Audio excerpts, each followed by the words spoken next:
Call to order the 4:30 closed session, adjourned regular meeting of the City Council. Could I get a roll call, please? Yes, Councilmember Waller, Present. Councilmember Castle, Here. Councilmember Kalajedovich, Here. Councilmember Obaji, absent, Councilmember Barrett, Here. Mayor Light. Here. Okay, do we have any blue folder items for closed session? None for closed session. Okay, thank you. Is there any member of the public that wishes to address the council on the closed session? Come on up.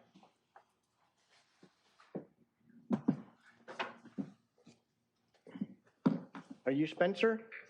Okay, you got the floor. His mic's not on. Oh, hold on. We have to turn on your mic. There you go. I grew up in this area, and by this area, I mean the state of California. And my son was murdered by fentanyl last January 31st in this city. And they killed him with fentanyl. He was raised just like the rest of my children in a good home, in a loving home with great parents. And my youngest daughter was murdered by the U.S. Navy some 27 years ago because she was gay. That's not a problem today, and I can move forward now. I can move forward because my son was murdered. But I pray that we pray for the people out there that are on the streets today, just like I still am. I was blessed to be able to win the lottery on 7/7/77 at 7 p.m. at Calvary Chapel in Costa Mesa under Chuck Smith and Greg Lowry. That's the day I won the lottery. And these parents don't know what they're doing to their children today. Don't ask, don't tell. If you see something, say something. You did that with my mother. She'd smack me for telling on you and her and her and her. I'd be the biggest rat in town. And that's what we got out there today, and it's pathetic. We're surrendering ourselves, our children, to this drug, to this mess. I was a heroin addict. I had a needle in my arm for 22 years, and I don't anymore. The last time I had a drink of my lover, Johnny Walker, was 6/6/1990. And I don't drink today. I don't drug today. Unless it's prescribed by a doctor, I don't do it today. I've lived through opiates, uppers, downers, reds, whites, yellows, every drug that's come down the pike. As a matter of fact, I'm one of the two people, Larry Glass, my partner, and I, another physician, he and I created a little drug they call Suboxone. I'm sorry we did, because it just enabled them more. The drug is the same. It's heroin, it's morphine, it's speed, it's crank, it's crystal, it's whatever you want to call it. That's not the problem. The problem was me. The problem, if you have one, is you. It's not the drug. If I have a runny nose, that's a symptom of a deeper lying problem, a cold. I don't have a cold today. I don't get sick today because I treat the problem before I Okay, I'm sorry, sir, your time is up. And that's all I want to say. My condolences on your losses. Is there anyone, there's no one in the audience, anyone online? There is no one on Zoom, and we do not have any comments. Okay, could you read off what we'll be covering in closed session today, please? Yes, as authorized by the government code as listed on the published agenda, the following items will be discussed in closed session. Items F1 through F4 are under the title Conference with Legal Counsel, Existing Litigation. For item F1, the name of the case is Harold Eng versus SPCAL LLC, City of Redondo Beach, City of Torrance, endos 1 to 25 inclusive, case number 26-TRCV-00857. For item F2, the name of the case is Neil Correa versus City of Redondo Beach Police Department et al., case number 26-TRCV-00002. For F3, the name of the case is Daryl Minner versus City of Redondo Beach, case number 26-STCP-01072. For F4, the name of the case is Claudia Siracusa versus City of Redondo Beach, a public entity et al. Case number 26-TRCV-00905. Item F5 is under the title Conference with Real Property Negotiator, and the properties are portions of the Redondo Beach Marina parking lot and Seaside Lagoon, portions of APN numbers 7503-029-900 and 7503-029-903.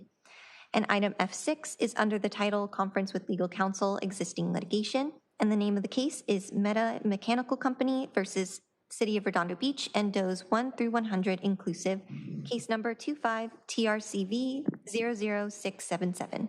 Thank you. Thank you. And City Manager Wojciechowski, who will be speaking to each of these items, please? Thank you, Mayor. For all items, myself, City Attorney Joy Ford, Assistant City Attorney Cheryl Park. For items F1, 2, 3, 4, and 6, we will have Diane Strickfadden, our Human Resources Director. For item F3, we will have Jeff Mendez, Captain with our Police Department. For items F4 and F6, we will have Public Works Director Andy Wingy.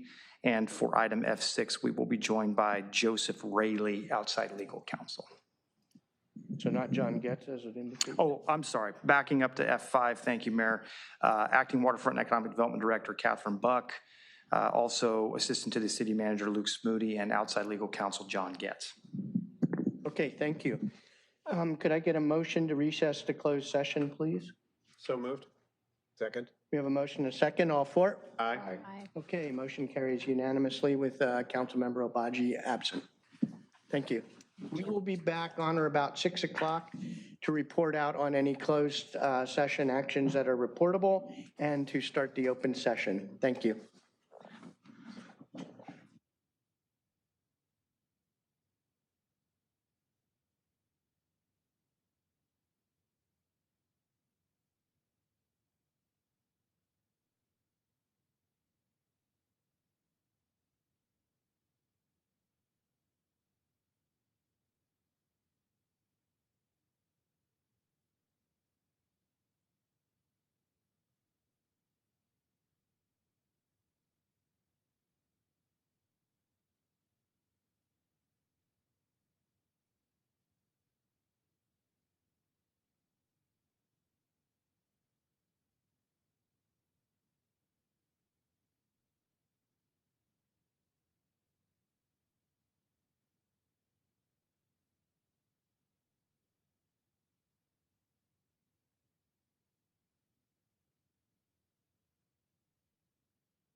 Back to order. We're reconvening to the open session. Could I get a roll call, please? Councilmember Waller, Present. Councilmember Castle, Here. Councilmember Kalajedovich, Councilmember Obaji, Councilmember Barrett, Here. Mayor Light.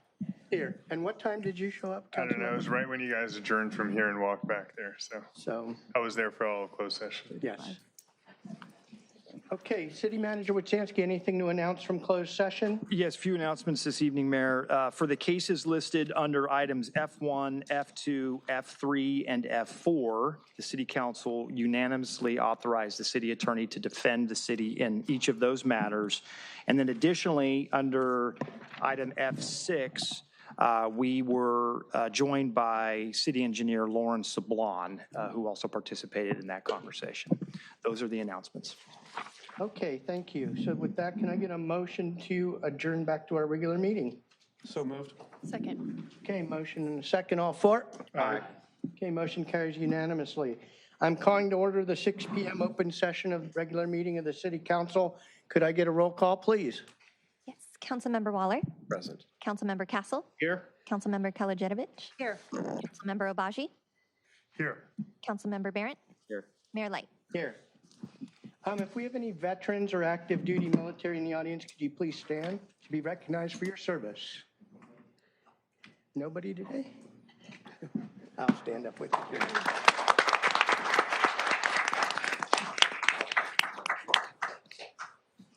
And now let us all stand for the salute to the flag and remain standing for a moment of silence.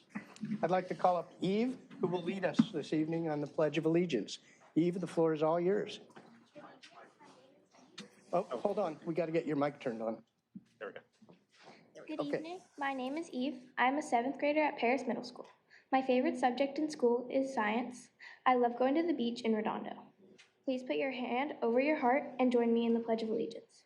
Ready? Begin. I pledge allegiance to the flag of the United States of America and to the republic for which it stands, one nation, under God, indivisible, with liberty and justice for all. And now please remain standing for a moment of silent invocation.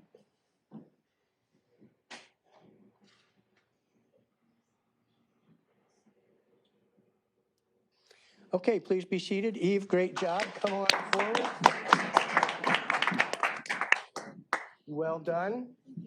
You want to shake hands with the rest of the council? Don't have to. Good job. Thanks for being here. Great job. Thank you. Okay.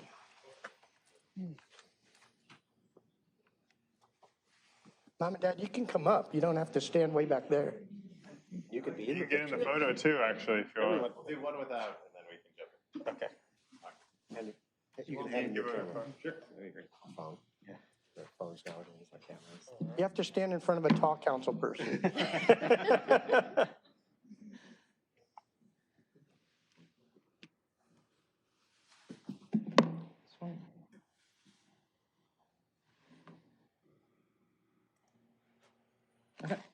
Okay, thank you, Eve. Well done.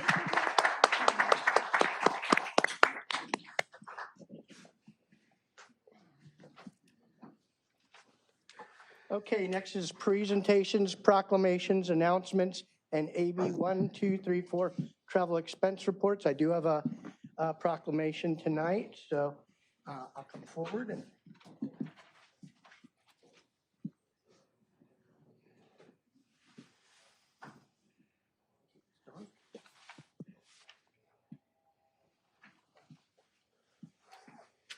Okay, good evening. It is my pleasure to recognize National Library Week, celebrated this year from April 19th through April 25th.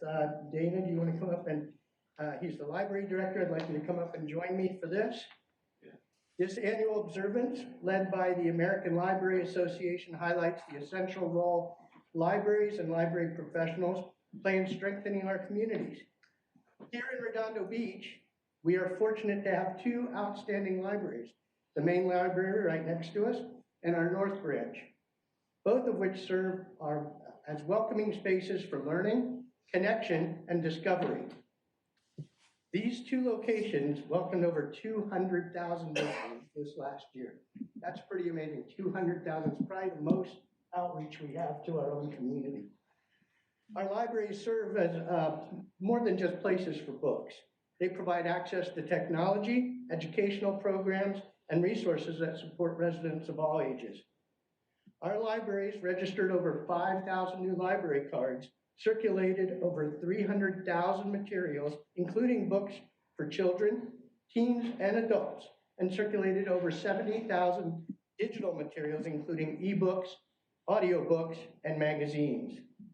I'd also like to recognize the Friends of the Library, a dedicated volunteer group whose support helps expand programs, resources, and opportunities for our community. Their partnership truly makes a difference. If any are here, please stand up so we can recognize you.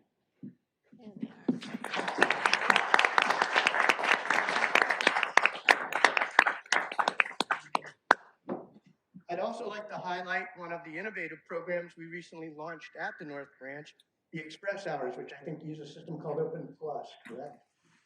And that allows qualified patrons to access the library earlier than the general operating hours.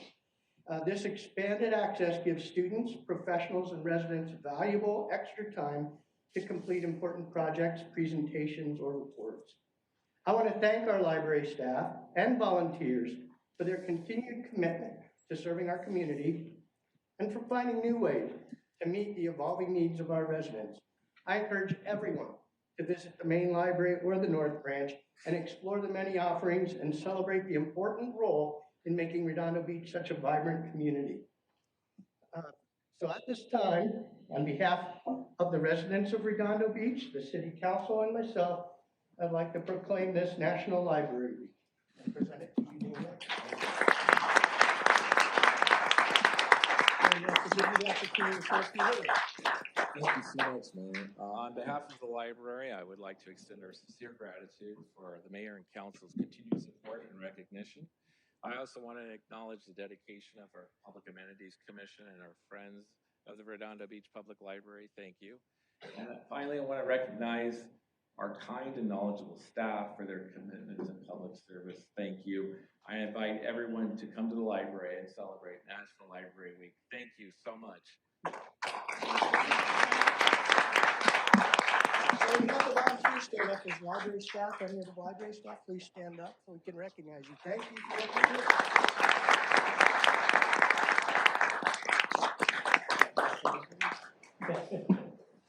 Yeah. Can you get a picture? Yeah, can we have them all? Yeah, come on up for the picture. Volunteers, everybody. Thank you. Yeah, everybody. Are you coming up, Ron, or you're kind of half up and half down? Big crowd. Bye, Eve. You have to step back. I don't know which side I'm gonna go on. Move over here. 2, 3. 1, 2, 3. Have your picture.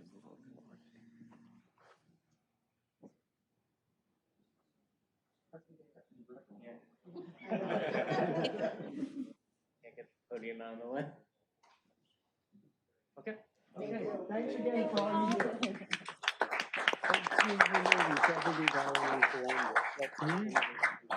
Okay. Thanks, Dana.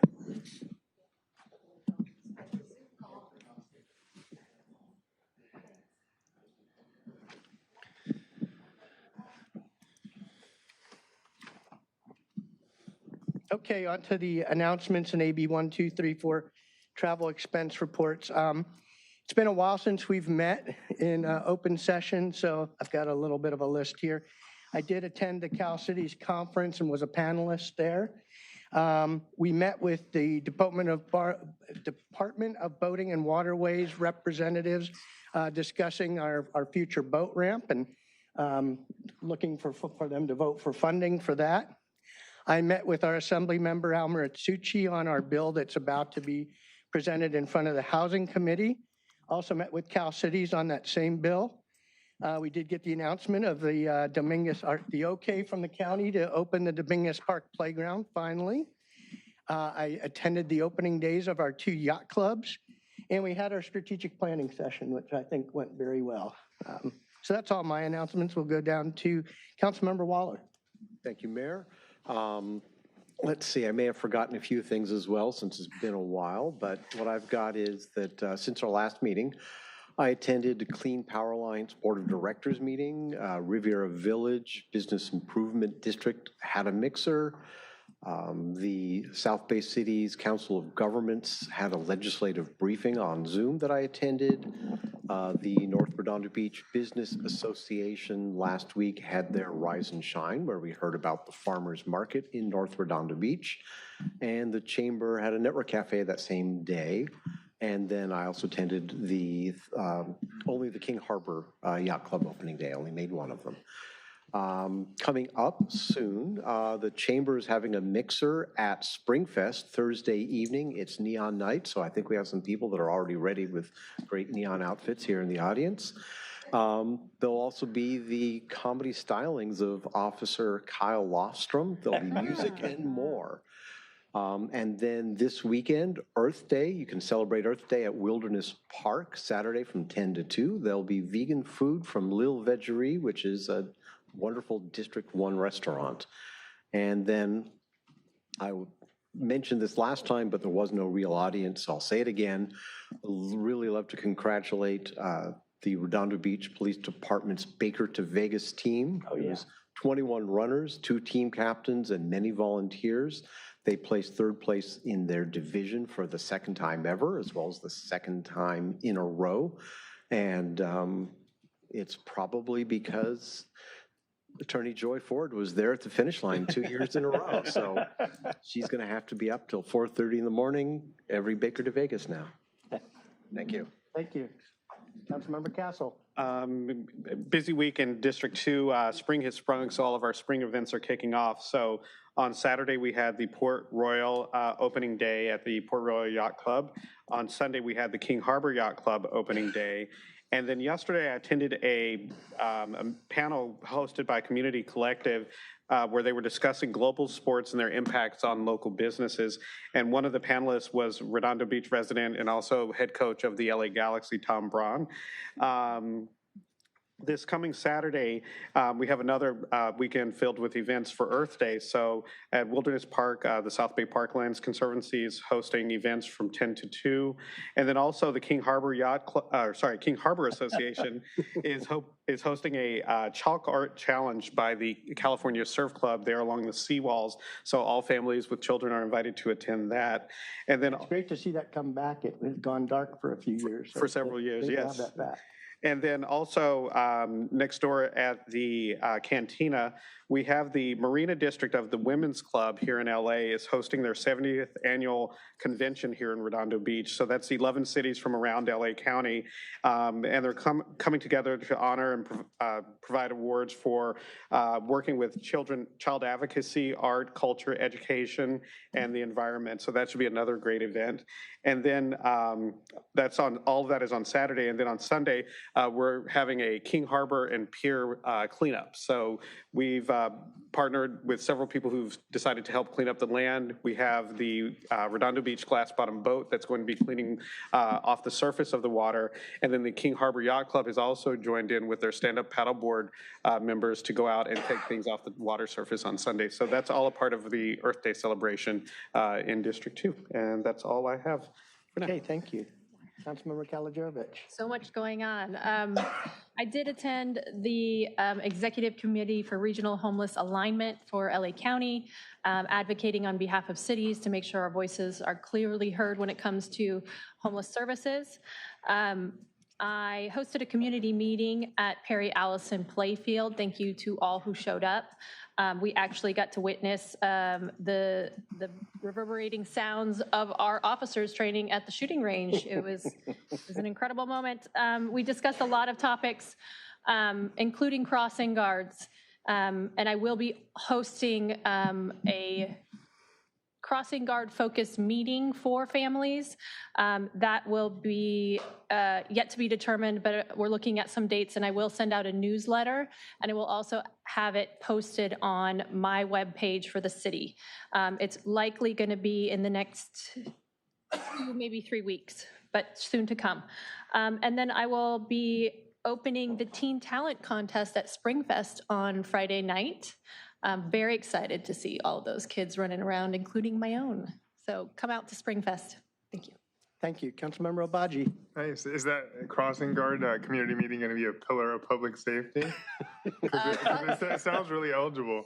Crossing guards are absolutely a pillar of public safety. I have another one yet to come with our alternative crisis response team that will be the fourth edition of it. The fourth or fifth. Or He's got more plans. Okay, I love this. I love this. So I wanted to thank Lila Omora and our entire homeless response team because, great job, Lila, amazing. I had a resident email me and say he's my neighbor, or he was my neighbor, that he had moved his family into a motel because his business had more or less gone down to the drain due to just circumstances. And he had been outed from his house that he was renting and now was living in a hotel and was on the brink of homelessness and out of money.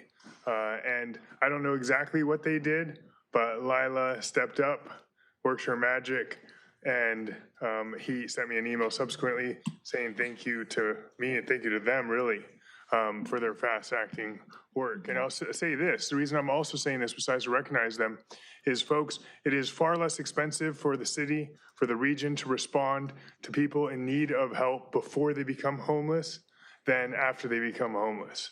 So please, if you're in dire straits, if you're struggling to make your rent, if you're feeling like you're on the brink, please reach out. We've got a great housing department here. We've got a wonderful staff. We've got regional support and the COG. So please do reach out. We are here to help. And the best homeless program in the state.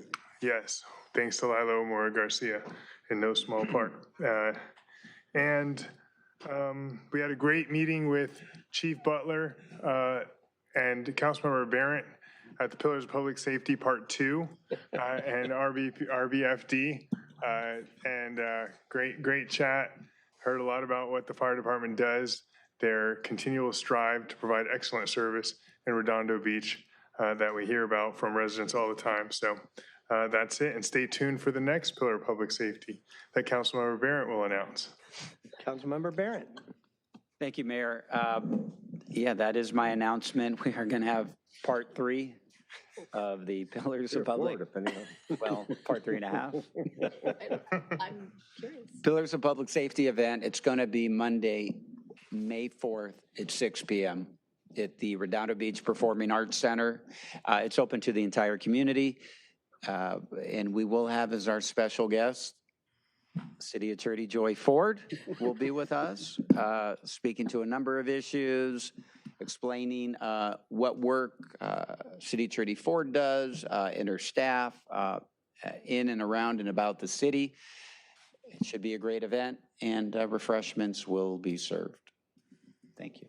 Okay, and Councilmember Obaji, you had to go back. Yes, I just want to say, you might be hearing of political events taking place.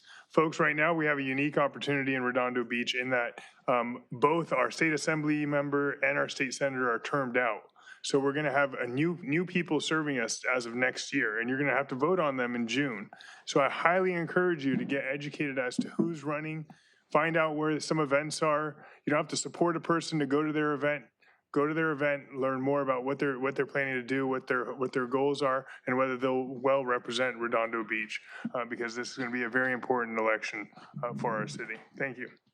Thank you, and I had one go back. I am pleased to announce that I've been elected to be the SoCal Association of Governments Regional Rep, which Yes, thank you.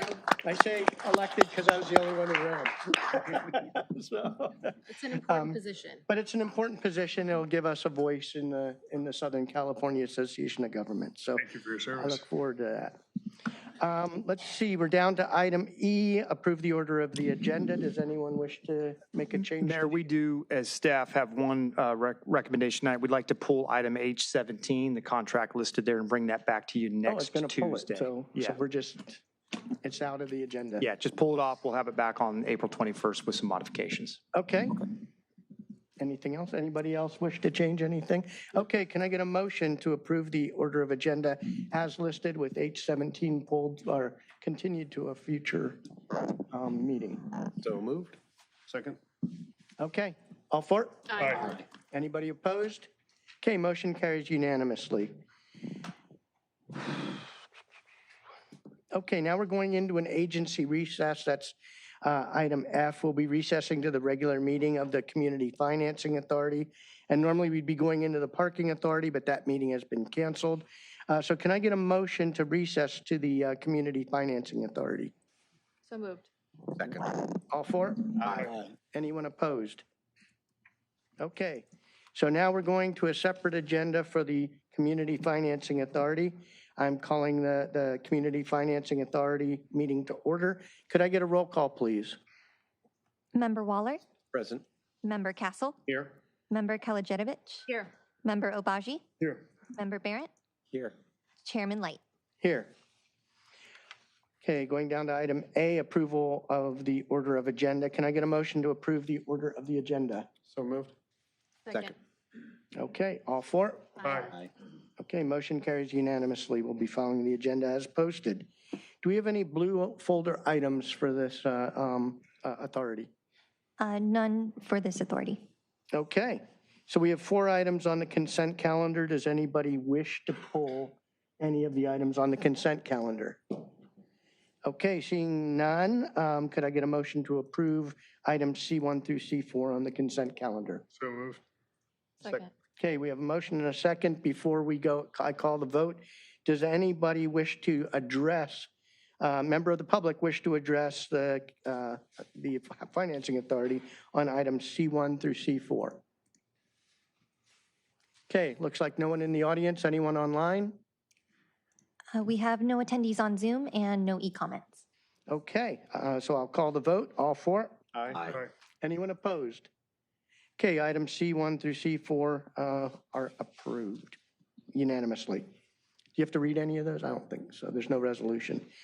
Okay, let's see. So now we're jumping down to E. This is public participation on non-agenda items for issues that are related to the Financing Authority. This isn't the open session public participation. So does anyone wish to address, a member of the public wish to address the Community Financing Authority? Okay, anyone online? We have no attendees on Zoom. Okay. Jumping down to item J, do we have any members wish to refer any items to the staff? No. Okay, so then we'll go to adjournment. Could I get a motion to adjourn? Move back to the adjourn. Open city council meeting. Move to adjourn to the open city council meeting. Second? Okay, we have a motion and a second. All for? Aye. Okay, so the next meeting of the Redondo Beach Community Financing Authority will be a regular meeting to be held at 6 p.m. on or about 6 p.m. on Tuesday, May 5th, 2026, right here in the City Council chambers. Okay, we're going back to the open session of the City Council. Could I get a roll call, please? Councilmember Waller, Present. Councilmember Castle, Here? Councilmember Kalajedovich, Here.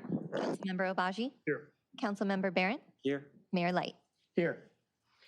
Jumping back on the open session agenda, we're down to item G. Do we have any blue folder items for the open meeting? Yes, we do. For H10, regarding authorizing the mayor to sign a letter of opposition unless amended to Senate Bill 866, we have an updated opposition letter. For item H19, regarding approving the business license tax waiver application, requesting an exemption, supporting the city birthday celebration, we have an updated report reflecting the correct date of April 25th. For item J1, public participation on non-agenda items, we have public communications. And for item L1, regarding the public hearing to solicit input on the public service grant recommendations, we have a letter from Project Needs. Okay, thank you. Could I get a motion to receive and file, please? Move to receive and file. Second? Okay, there's a trend here. All for it? Aye. Anyone opposed? Okay, motion to receive and file carries unanimously. We're jumping down to item H, which is the consent calendar. We have H1 through H22, except we pulled H17 for a future agenda item. Does any member of the council wish to pull any of the remaining items? No. No?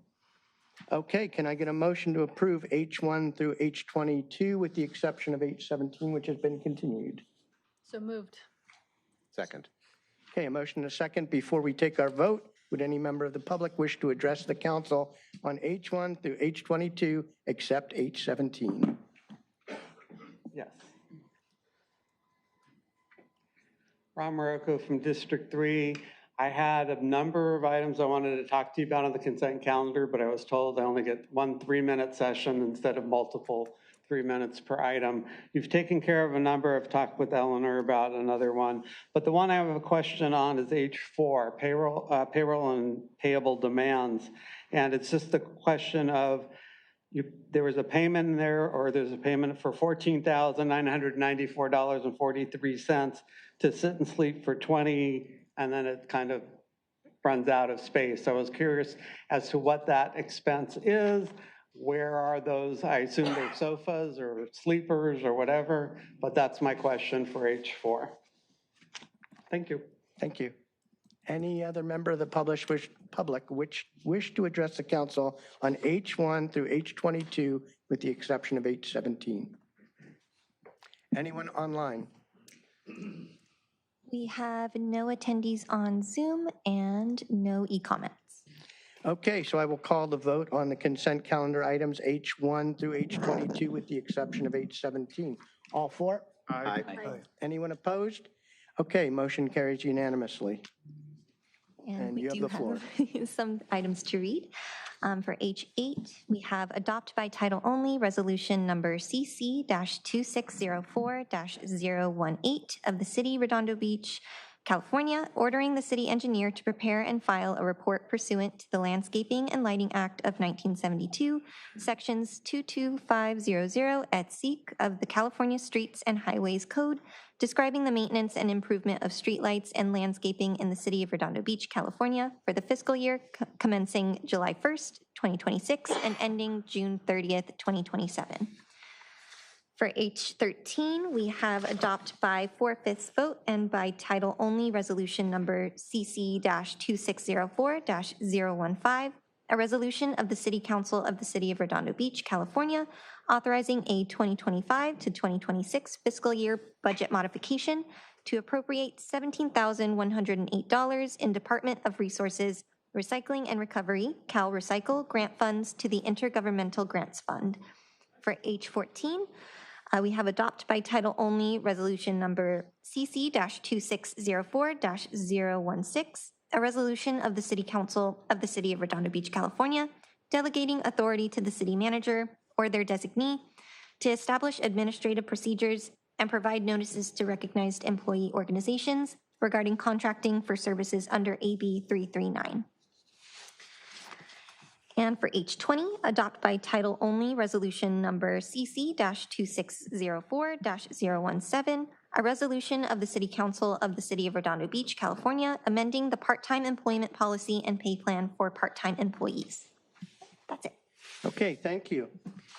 So we're now jumping down to item J, public participation on non-agenda items. This section is intended to provide members of the public with the opportunity to comment on any subject that does not appear on the agenda tonight for action. This section will be limited to 30 minutes.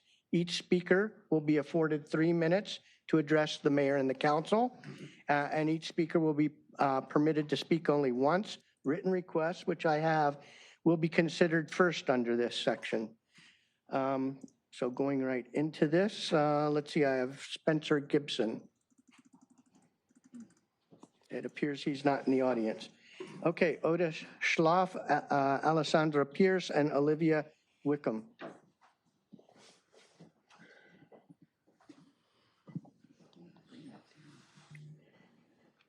Oh, repeat.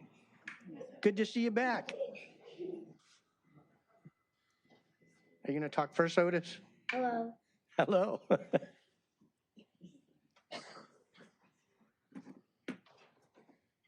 Whenever you're ready.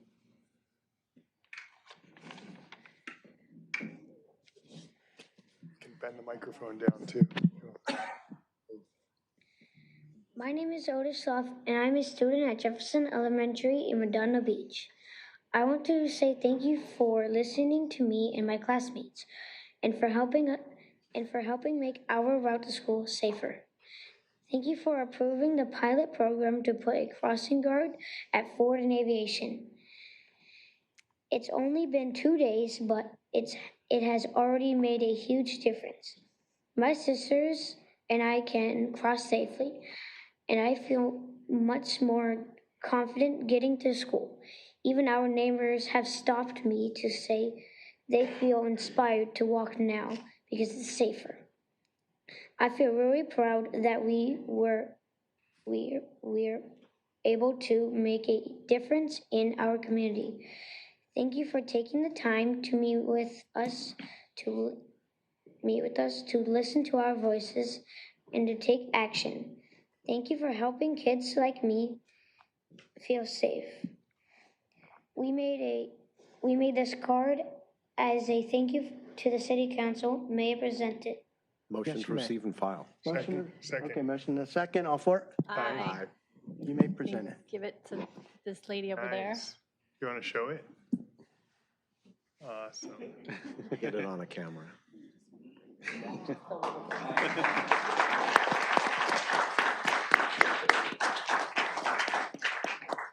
Okay. So are you still speaking? Is Caroline and Pierce here? Go slow now. Hi, good evening, Mr. Mayor. My name is Lucy Schluff, and thank you for getting us a crossing guard at Ford and Aviation. It is very busy there. Thank you for giving us a crossing guard because people feel so happy to walk and ride to school. Thank you. Thank you.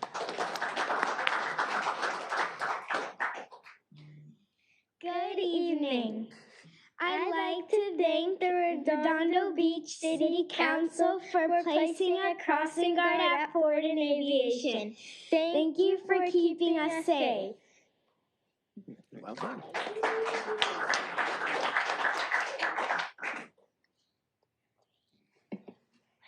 Good evening, Mayor and City Council. Our names are Carolina Pierce, Margot Schloss, Tess Coyle, and we want to thank you for placing a crossing guard at Ford and Aviation. That keeps us safer. Thank you for your time.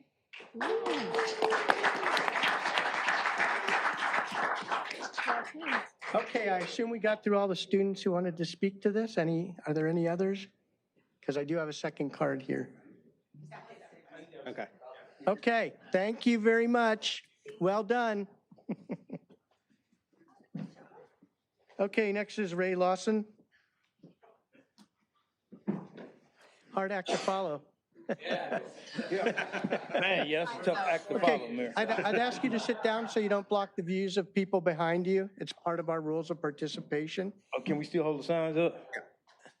As long as they don't block people behind you. So if the people on the edges could hold them up, we see them. Okay, welcome. Once again, Mayor Light, City Council members. We're the carpenters of the Western States Council. And we come every year to speak on tax fraud, wage theft. I'd like to read you an article just recently. This happened in October. In San Diego, drywaller underpaid 550 of its workers on affordable housing projects. Local drywall installation company that systematically underpays its workers on 2 local affordable housing projects. Let me put my glasses on. All right. Has agreed in a civil lawsuit filed by the U.S. Department of Labor by paying $790,000 in back wages and fines to Escondido-based Innovative Wall Systems, Inc., doing business as Alta Drywall, was sued in San Diego federal court by underpaying 180 of its employees who work more than 40 hours a week, including weekends, without receiving required overtime, minimum wage, or as mandated by federal law. Federal lawsuit consent judge ordered against Alta Drywall. The Department of Labor and Alta Drywall entered into a consent judgment and order on September 2025 for over 180 of its employees who were not paid overtime on 2 affordable housing projects, a 200-unit Columbia project in Chula Vista, and a 309-unit called Mount Etna complex in San Diego. Both projects were developed by Carlsbad-based Chelsea Investment Corporation, one of the largest affordable housing developers in the country.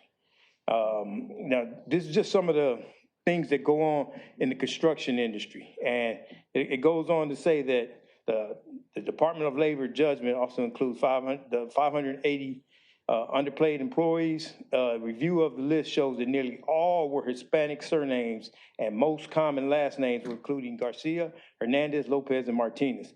Latinos make up the majority of the framing and drywall industry in California, so they are disproportionately affected by wage theft and workplace protection violations. You see, this is part of the problem. When ICE was coming down in our city, harassing our citizens and our workers, they were mainly hitting construction sites where Latino people were working these projects. They're exploited, they're manipulated, they're abused by these contractors, by these developers. In our rush to build affordable housing, a lot of times we don't check that. City managers, city attorneys will say that they're checking these contractors and developers, but they're not. As you can see here in this case, they're not. And all we ask is that make you aware that this is happening and we need to do something about it. Thank you for your time. Thank you. Okay, German Soria.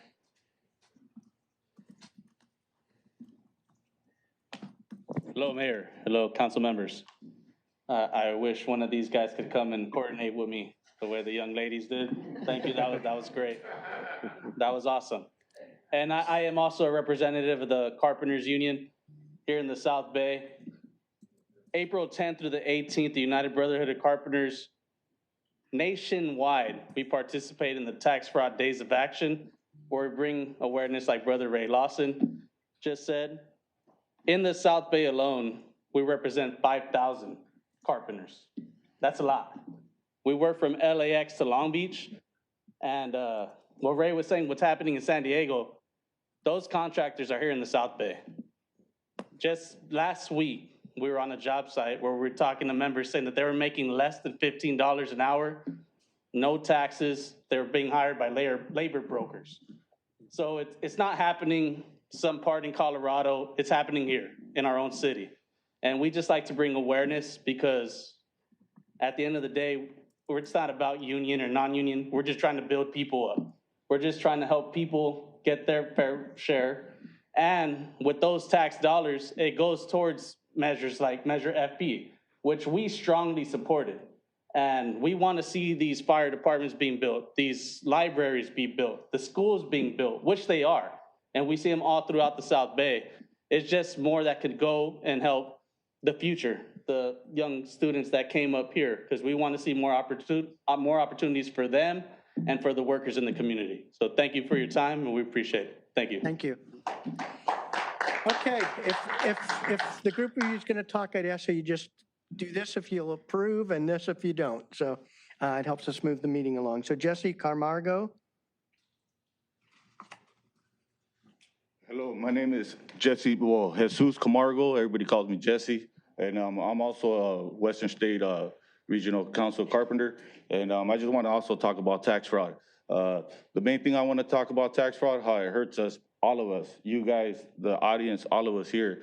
Why? Because a lot of these contractors, when they don't pay their guys by the book and they pay them cash, we all get hurt. Why? Because it hurts our first responders. Our first responders, you never know when they're needed. Like me, I tell my little ones, hey, call the paramedics, call the police officer in case it's something needed. And I would hate if they don't get the attendance or the assistance they need, right? The beach, I love the beach right here. I grew up on this beach right here in Redondo Beach, Avenue A, Avenue B, C. I would hate to be walking around and get cut by my foot because of, you know, the shortage of people, the city being able to maintenance the beach and all that. So we all get hurt by it. So we all got to stick up for it and, you know, talk about tax fraud and let everybody know how we all get affected by it. My name is Jesus Camargo. Thank you for your time. Thank you. Corey Crockerham. Hi, Corey. Hey, how's it going? That was a decent enough pronunciation. First, I'd like to start off by thanking you guys for putting a crossing guard at Ford and Aviation, I believe. So yes, my name is Corey Crockerham, and I'm here this evening to talk about tax fraud. Construction industry tax fraud is stealing the future of our community. Roads and first responder systems, public transit, schools, hospitals. Billions of dollars are meant for infrastructure is lost every year because of dishonest contractors who exploit workers and dodge taxes. So I want you to think for a moment. Going to work for your employer, working for a decided wage, at the end of the week, not getting paid. And 1 week, 2 weeks, 3, 4, 5 weeks go by and you haven't been paid. And then if you are paid, you aren't paid that wage that was agreed upon, and you're classified as an independent contractor. So the contractor dodges taxes, and so does the employee. That happens far too often, kind of like Ray was talking about as an example. So this April 6th through the 18th, the Western States Carpenters, Local 91, is taking a stand against the corrupt businesses that are pocketing money that should be used to fund our critical infrastructure. It's time to stop tax fraud and ensure the critical community systems are built the right way. Those lost tax dollars would go to fund more equipment for first responders, provide more first responders, improving our roads, schools, libraries, and hospitals. So when those things aren't being met, I want you guys to be thinking tax fraud, right? The future belongs to those who build it, and it must be built the right way without tax fraud. Thank you for your time. Okay, thank you. Bill Hallett.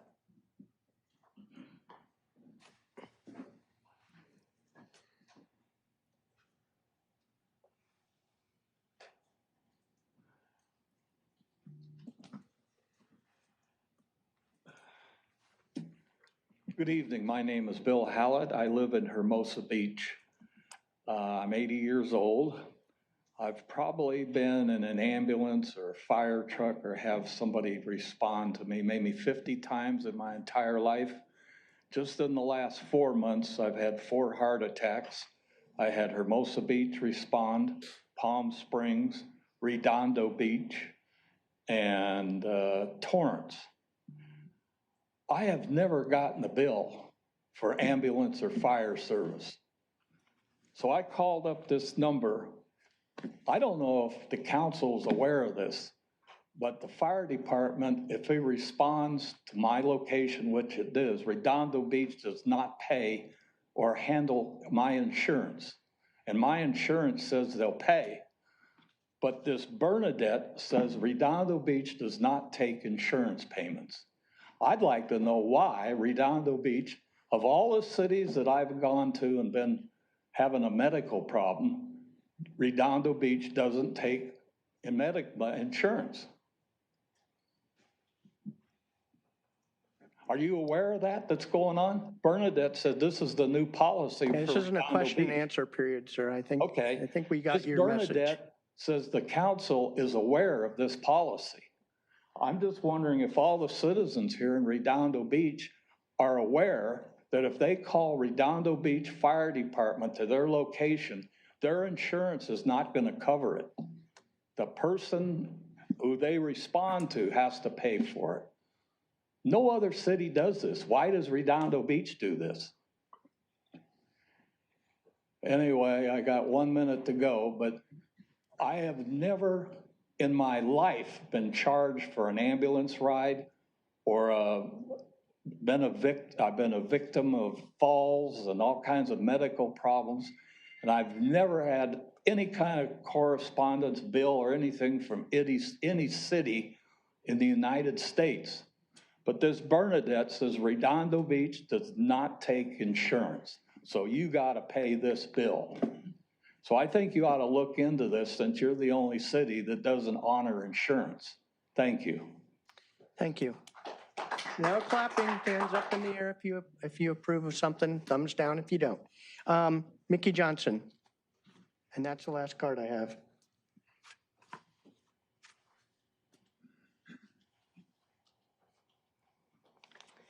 Good evening, Mayor Light and members of the City Council and staff. My name is Mickey Johnson. I'm a 30-year resident of Redondo Beach and a longtime volunteer with the North Redondo Beach Business Association. NRBBA is truly grateful to the City of Redondo Beach for including SpringFest as a city-sponsored signature event for the 44th year. This kind of institutional support means everything to the businesses, families, and neighbors who show up every year and make this free event what it is, fun.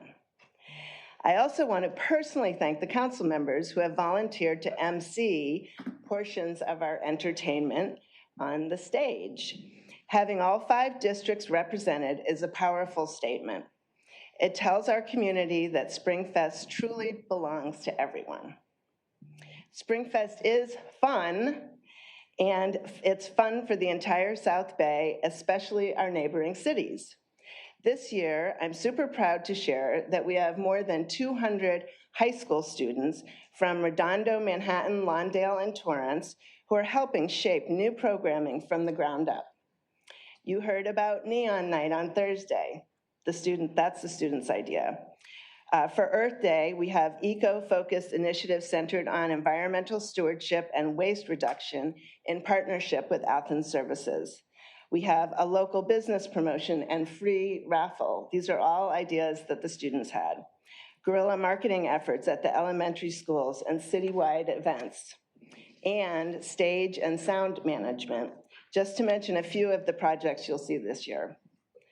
These are the next generation of community builders, and SpringFest is giving them a live learning platform. Because of the city and our generous sponsors like South Bay Credit Union, SpringFest is free and open to everyone. There's free live entertainment every night, including comedians, bands like Dick the Citizen and Journey Jukebox, one of my favorites, dance teams, and the team talent competition. There's also something for every appetite: pizza, dumplings, fried Snickers, funnel cake, and a full lineup of food trucks. And the garden returns this year with beer from El Segundo Brewing, wine, hard kombucha from Trusted Gut, Neff Vodka, and this year we're excited to introduce Beach Life Rum to the garden. Truly, there's something for everyone. On behalf of NRBBA and the entire SpringFest team, we want to thank all of our electeds and the city staff for helping us out, and we're looking forward to everyone being there between Thursday and Sunday this week at the Performing Arts Center. Thank you very much. Okay, thank you.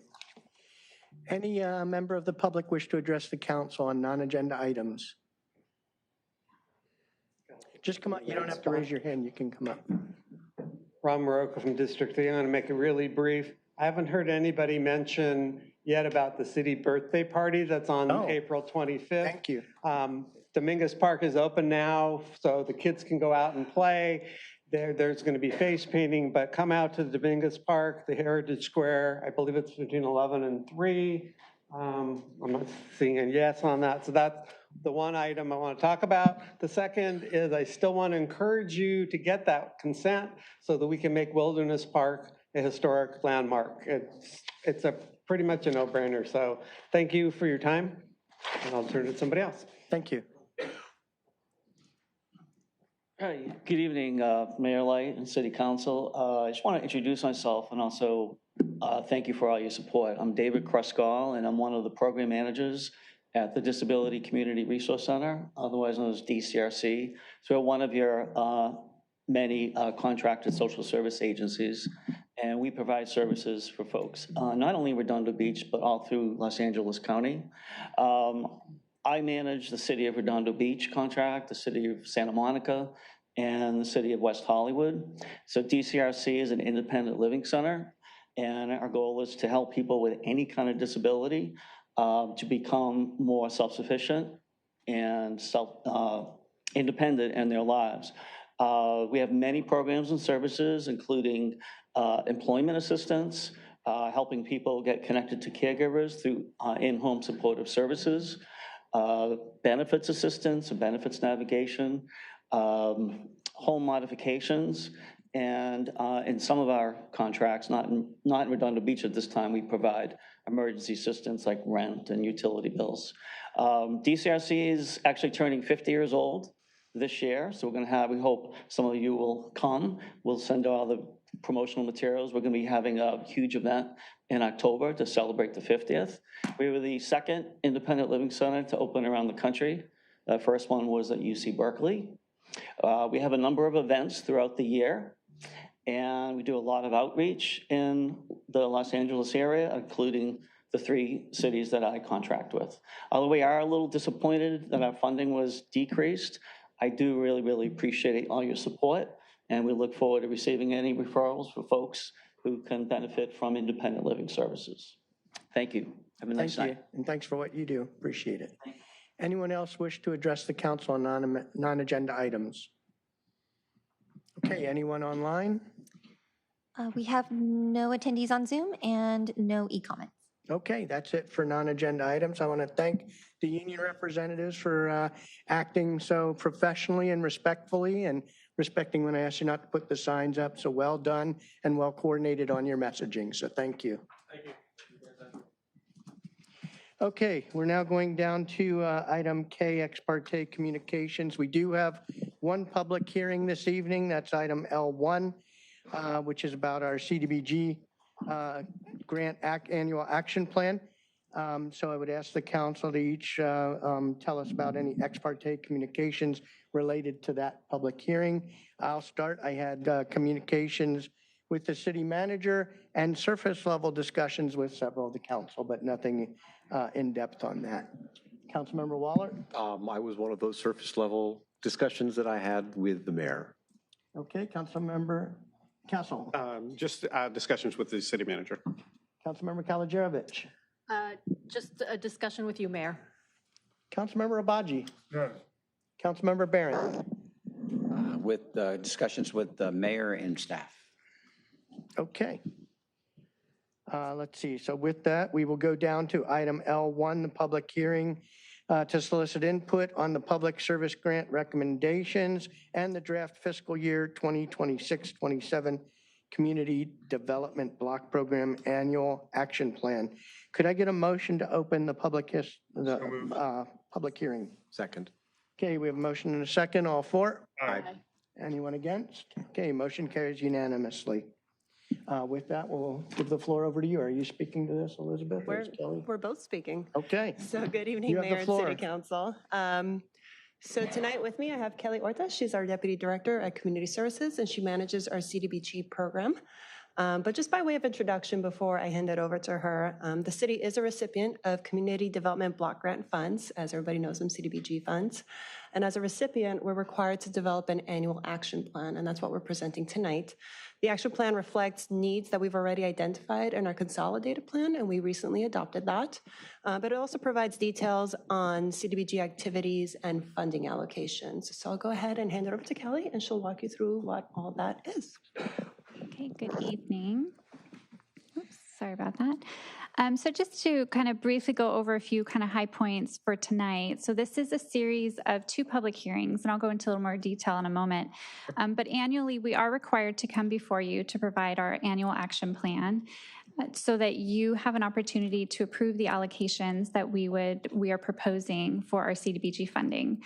For this upcoming fiscal year, so this is for fiscal year 26-27, the initial estimate that we received that we received from HUD was $266,048.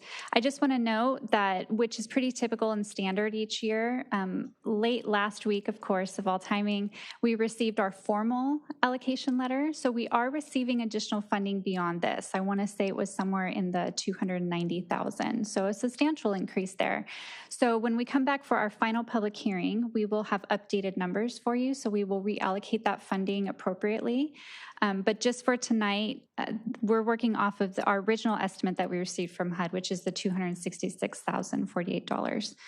So as Elizabeth stated, the annual action plan does include all of our planned activities that we would use the funding towards in the upcoming fiscal year.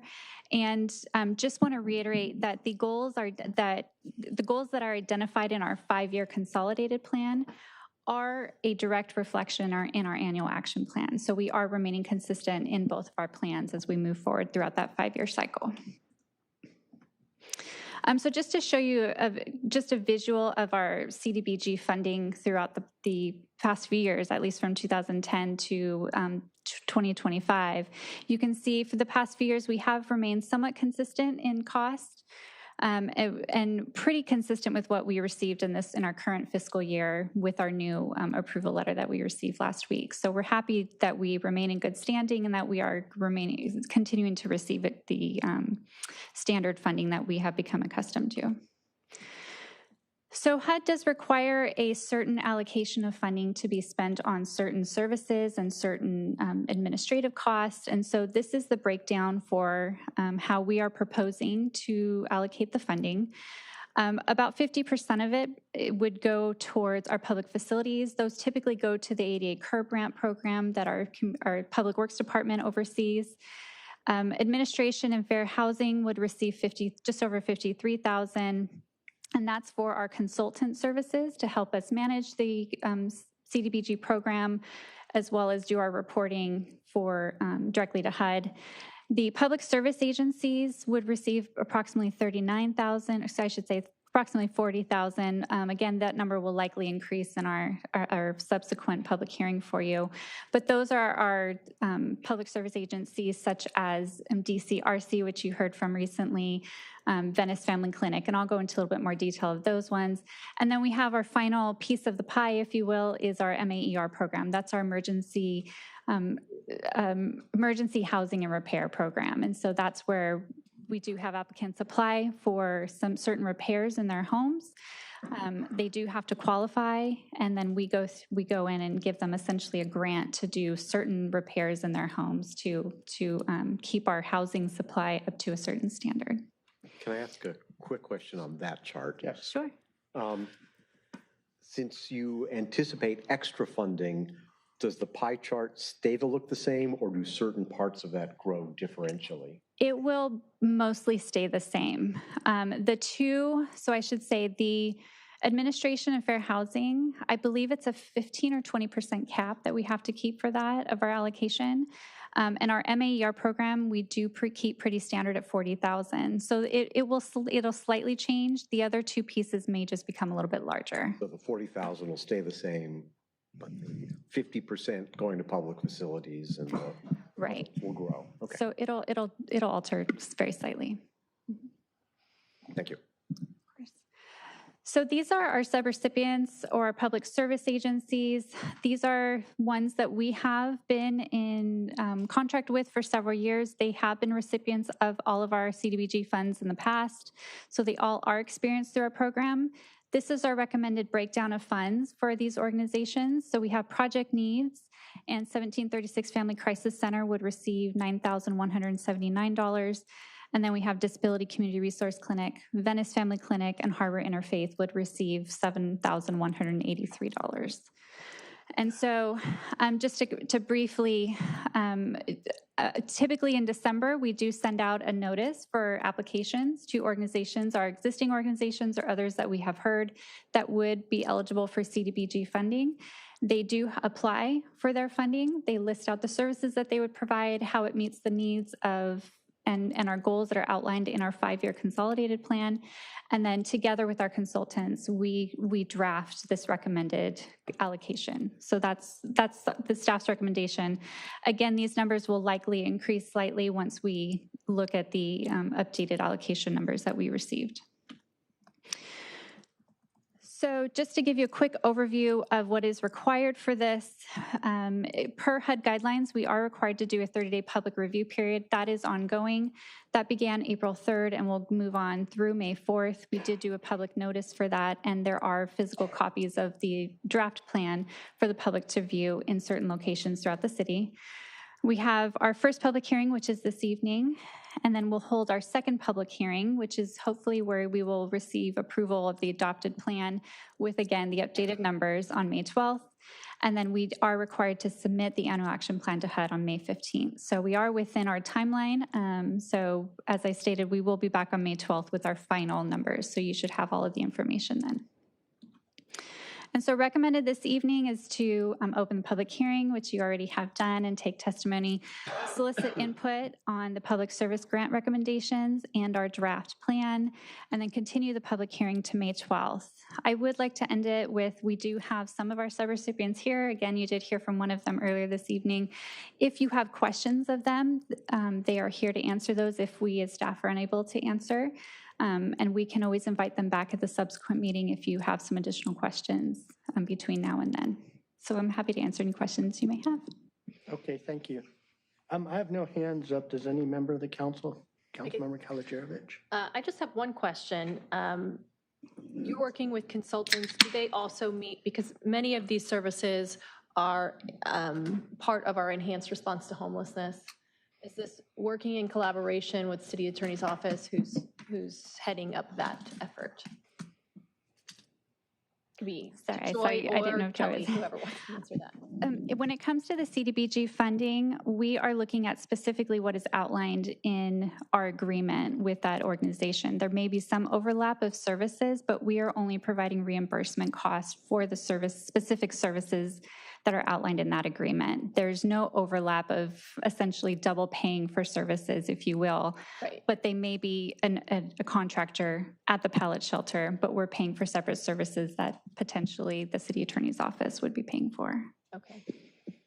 And city attorney, rather than just nod your head, you want to give us a verbal? Well, I do see Harbor Interfaith in the audience, and he could probably speak specifically to what these funds go to, but it does not overlap with the services that we get in our response to homelessness. Okay, so the funds don't overlap, but it is services that may complement what is the work that we're doing. Correct. Got it. Mr. Ramon, did you want to speak to that, or?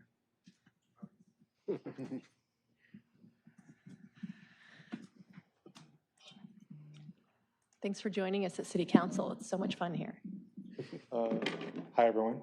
Ramon Rendon with Harbor Interfaith Services. So yeah, they do complement the services that the City Attorney's Office, Redondo Beach, pays for when it comes to the pallet shelter. For example, car repairs.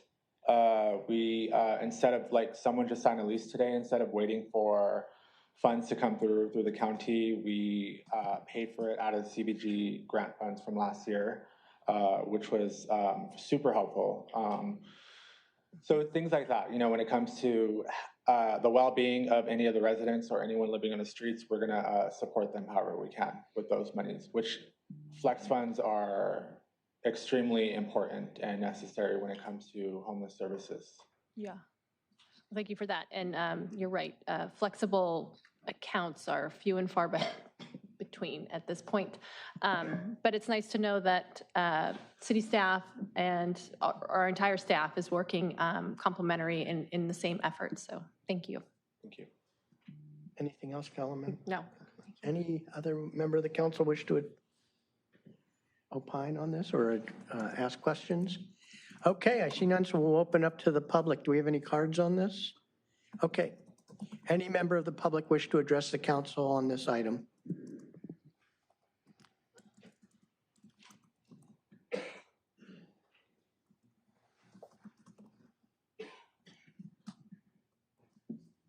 Good evening, Mayor, and good evening, City Council. My name is Javier Beltran. I'm Deputy Director at Housing Rights Center, and we're one of the contractors for the CDBG funding. And I just want to kind of elaborate a little bit more about the services that we provide as a fair housing advocates service provider. And For us, we provide Redondo Beach with fair housing services for some time through our outreach and education services, which include our tenant and landlord workshops, housing and education material distribution, and direct referrals from Redondo Beach staff. And just to kind of give you numbers wise of what we've seen and what we are seeing now, currently our total intakes from last year was 130 total for Redondo Beach residents. So far through 3 quarters, we have 110. So that means we'll surpass our 130th mark from we did last year. And more importantly, because we are a fair housing and investigative team, we had about 18 discrimination matters last year total. This year, through 3 quarters, we had 20. And so, which shows that there's still a need out there for housing and fair housing services. And I can't elaborate too much because there is a confidentiality agreement, but we did settle a case successfully last year in which we sued a housing provider here in Redondo Beach for discriminating against 4 Section 8 tenants. So, and we successfully settled that case and got them a very positive result, and which goes to show you that our services are still needed for Redondo Beach, and we're just here to service the city in any way we can. So thank you. Thank you. And any questions if anybody has. Anyone have questions? Okay, thank you, sir. Thank you. Anyone else wish to address the council on this agenda item? Anyone online? We have no attendees on Zoom and no e-comments.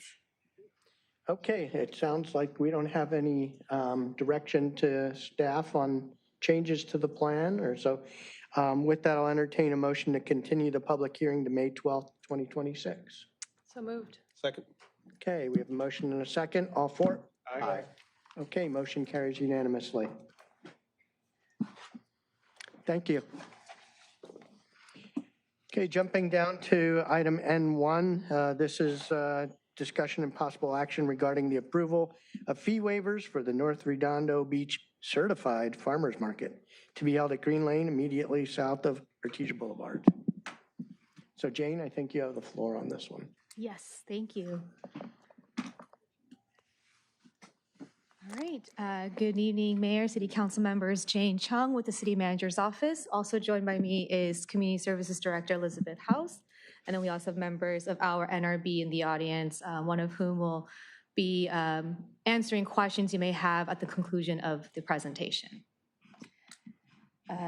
Brief overview of what the presentation will entail. I will provide a brief background of the NRB Farmers Market, as well as the organization behind it.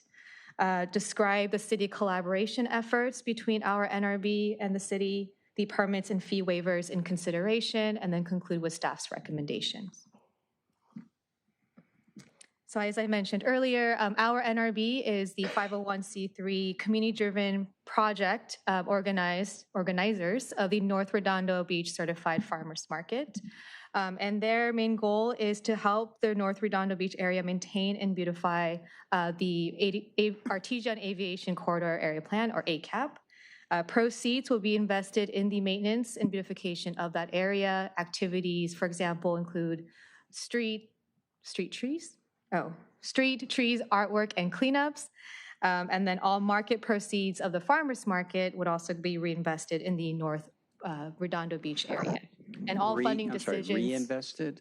Reinvested, yes. So the funds that they raise will be completely reinvested? That is how we understand, yes. We'll hear more about that? Correct. Okay. In that geographic area. Correct. And then to add to it, any funding decisions will also be guided by community input.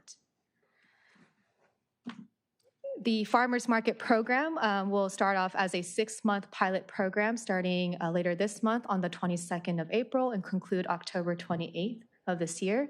The Farmers Market will occur every Wednesdays throughout the 6-month period from 2 to 7 p.m. and will be located along Green Lane between Artesia Boulevard and Vanderbilt Lane, which I'll show a site map in just a moment. And the pilot program will entail 30 to 45 vendors, and at this time, the pilot program will be limited to food and nursery products.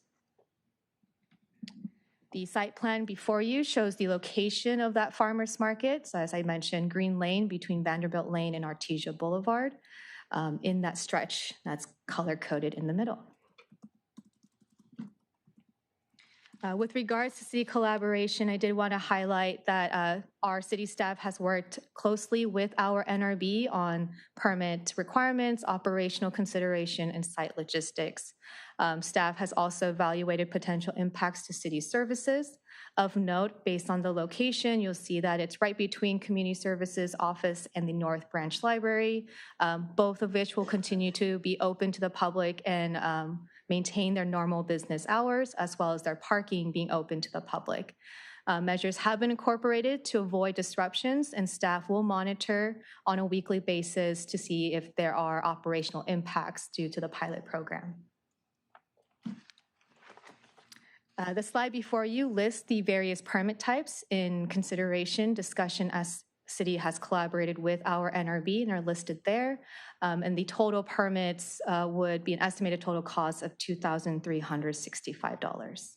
And there's no parking signs. They're like permanently installed. It's not just the day of, or yes, similar to what we see in for the other. It's similar to what you see down in the Riviera Village Farmers Market, where we've put on fabricated signs that shows restricted hours to accommodate the market. That's what we've discussed with Public Works personnel. They would install comparable signs. And this estimate might be a touch high. We may not need all 8 signs, but there will certainly be. Pretty short. Yeah. So but we may need other traffic control signage that we would install on a more permanent basis as well. So that's a sort of rough order of magnitude. Thank you. As it relates to fee waivers, our municipal code section 4-17.16 allows certain permit fees to be waived by the city council when the city council determines that such a waiver serves a public purpose. So with that being said, staff does support waiving all the fees that were listed in the previous slide except the business licenses. Except business licenses? Correct. Okay.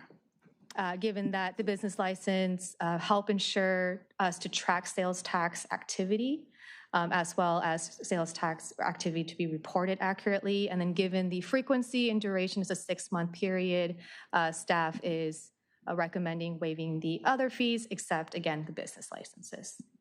And we do that, do we do that to the other farmers markets too, the business license fees? It varies. So for our own market, because we collect a percentage of gross sales, we have generally waived the annual renewal fee, but we are collecting it for new vendors.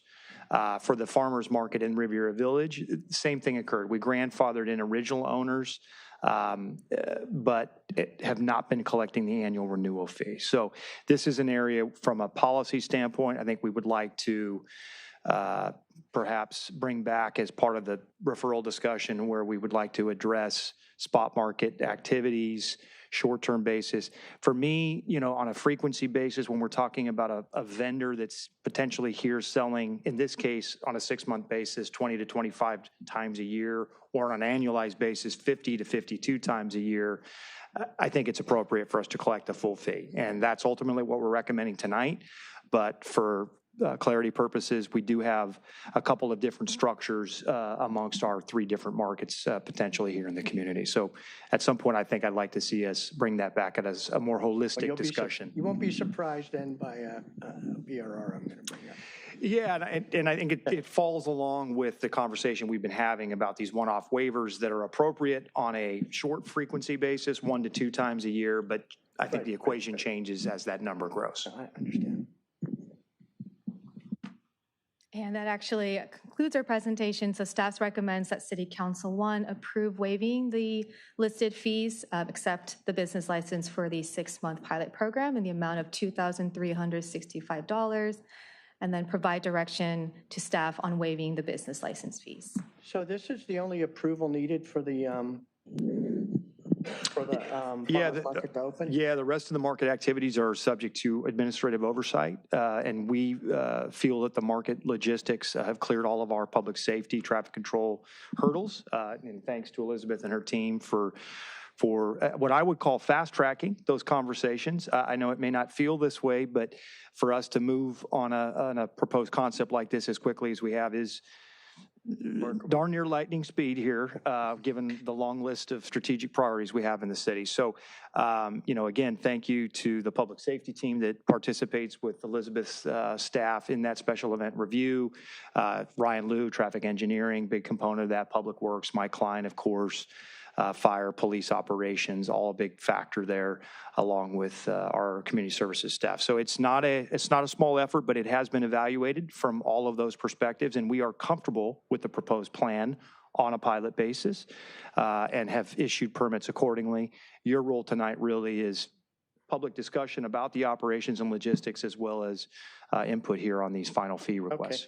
Okay. I assume there's no concern about the people going to the farmer's market tying up the library parking lot or the community services parking lot? Yeah, part of what that signage cost is, if we have fewer signs on the street, we hope we can divert the extra funds towards adding signage in our lot saying parking only for patrons or visitors to community services or to the library. We hope to just strengthen our signage plan over there because right now we don't really have much that dictates that. But with the market there on a weekly basis, we should probably solidify where staff will park and where guests will park because we do have a lot of folks coming in and out of community services in the library. So is staff going to monitor that, or how do we enforce it?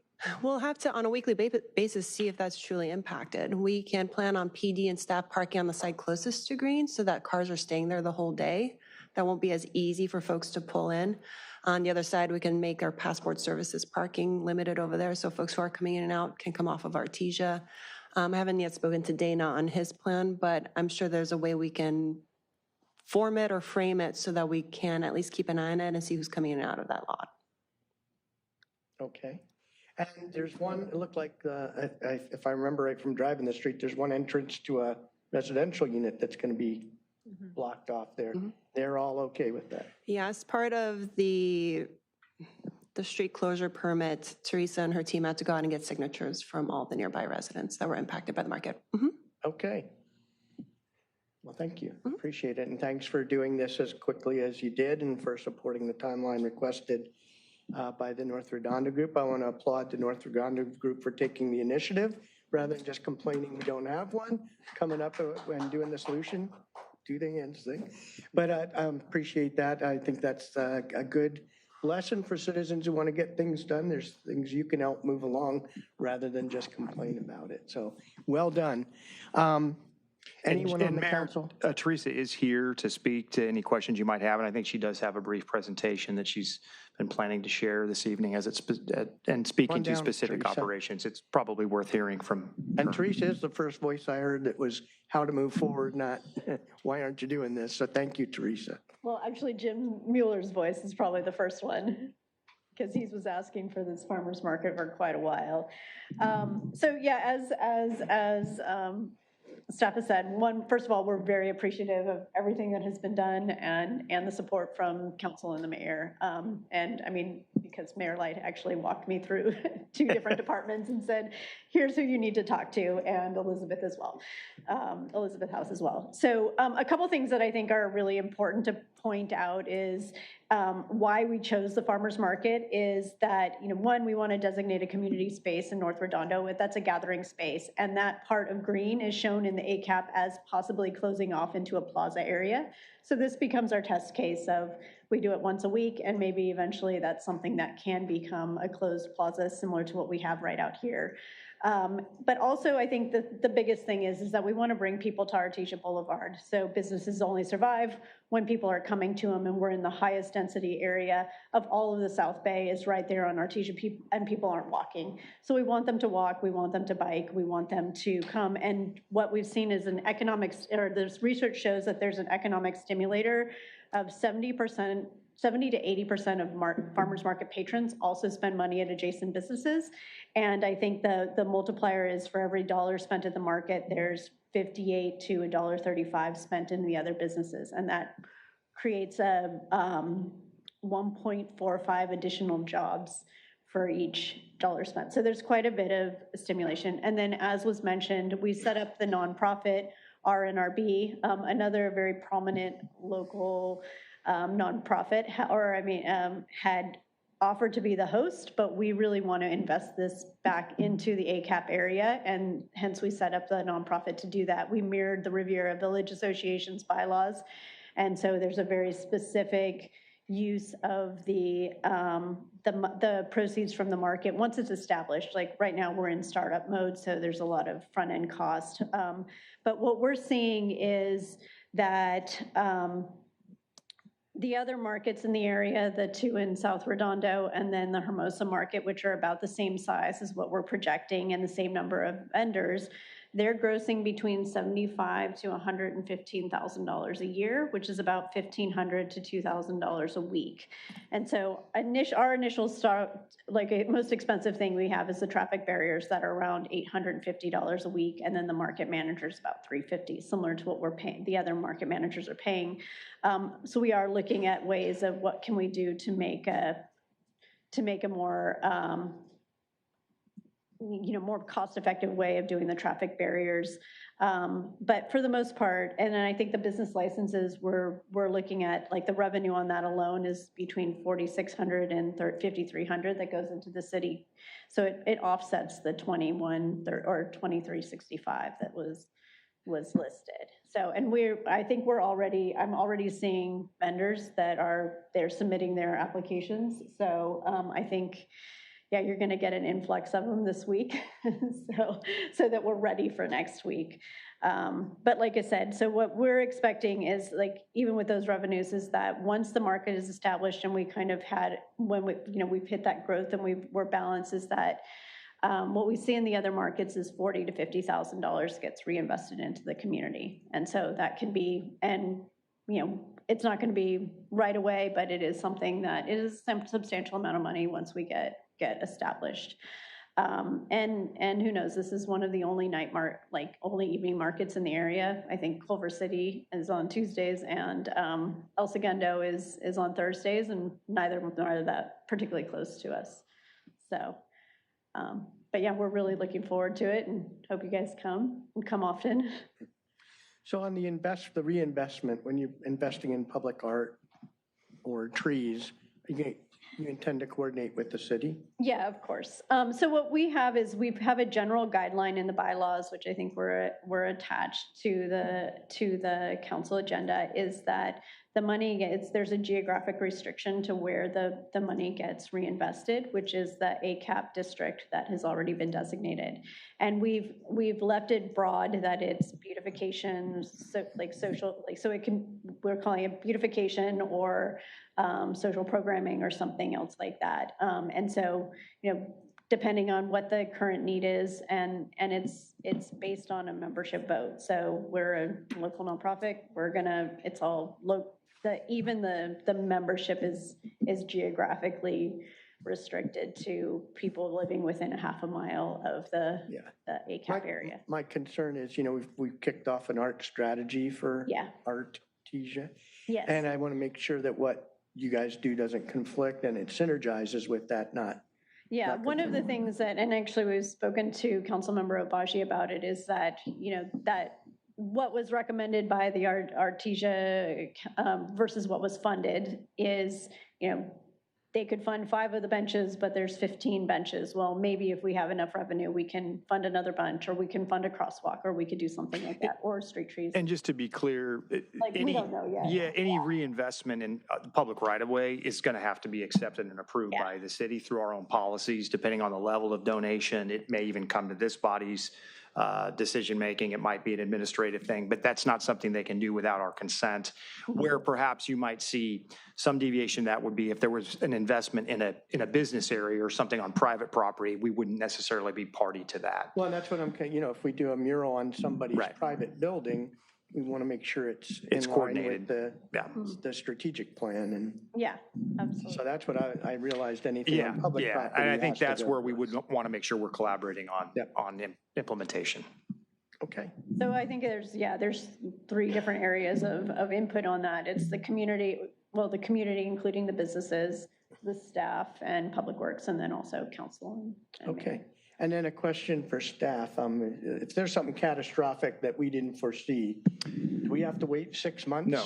No, this is a special event permit. This is a street closure permit. There's an ability to rescind for. I hope it doesn't happen, but. No, of course not. But for public safety emergencies, or if we had significant traffic concerns, we have mechanism in that to take action if needed. But we believe everything we've seen and everything we've analyzed from a traffic engineering standpoint, we're okay.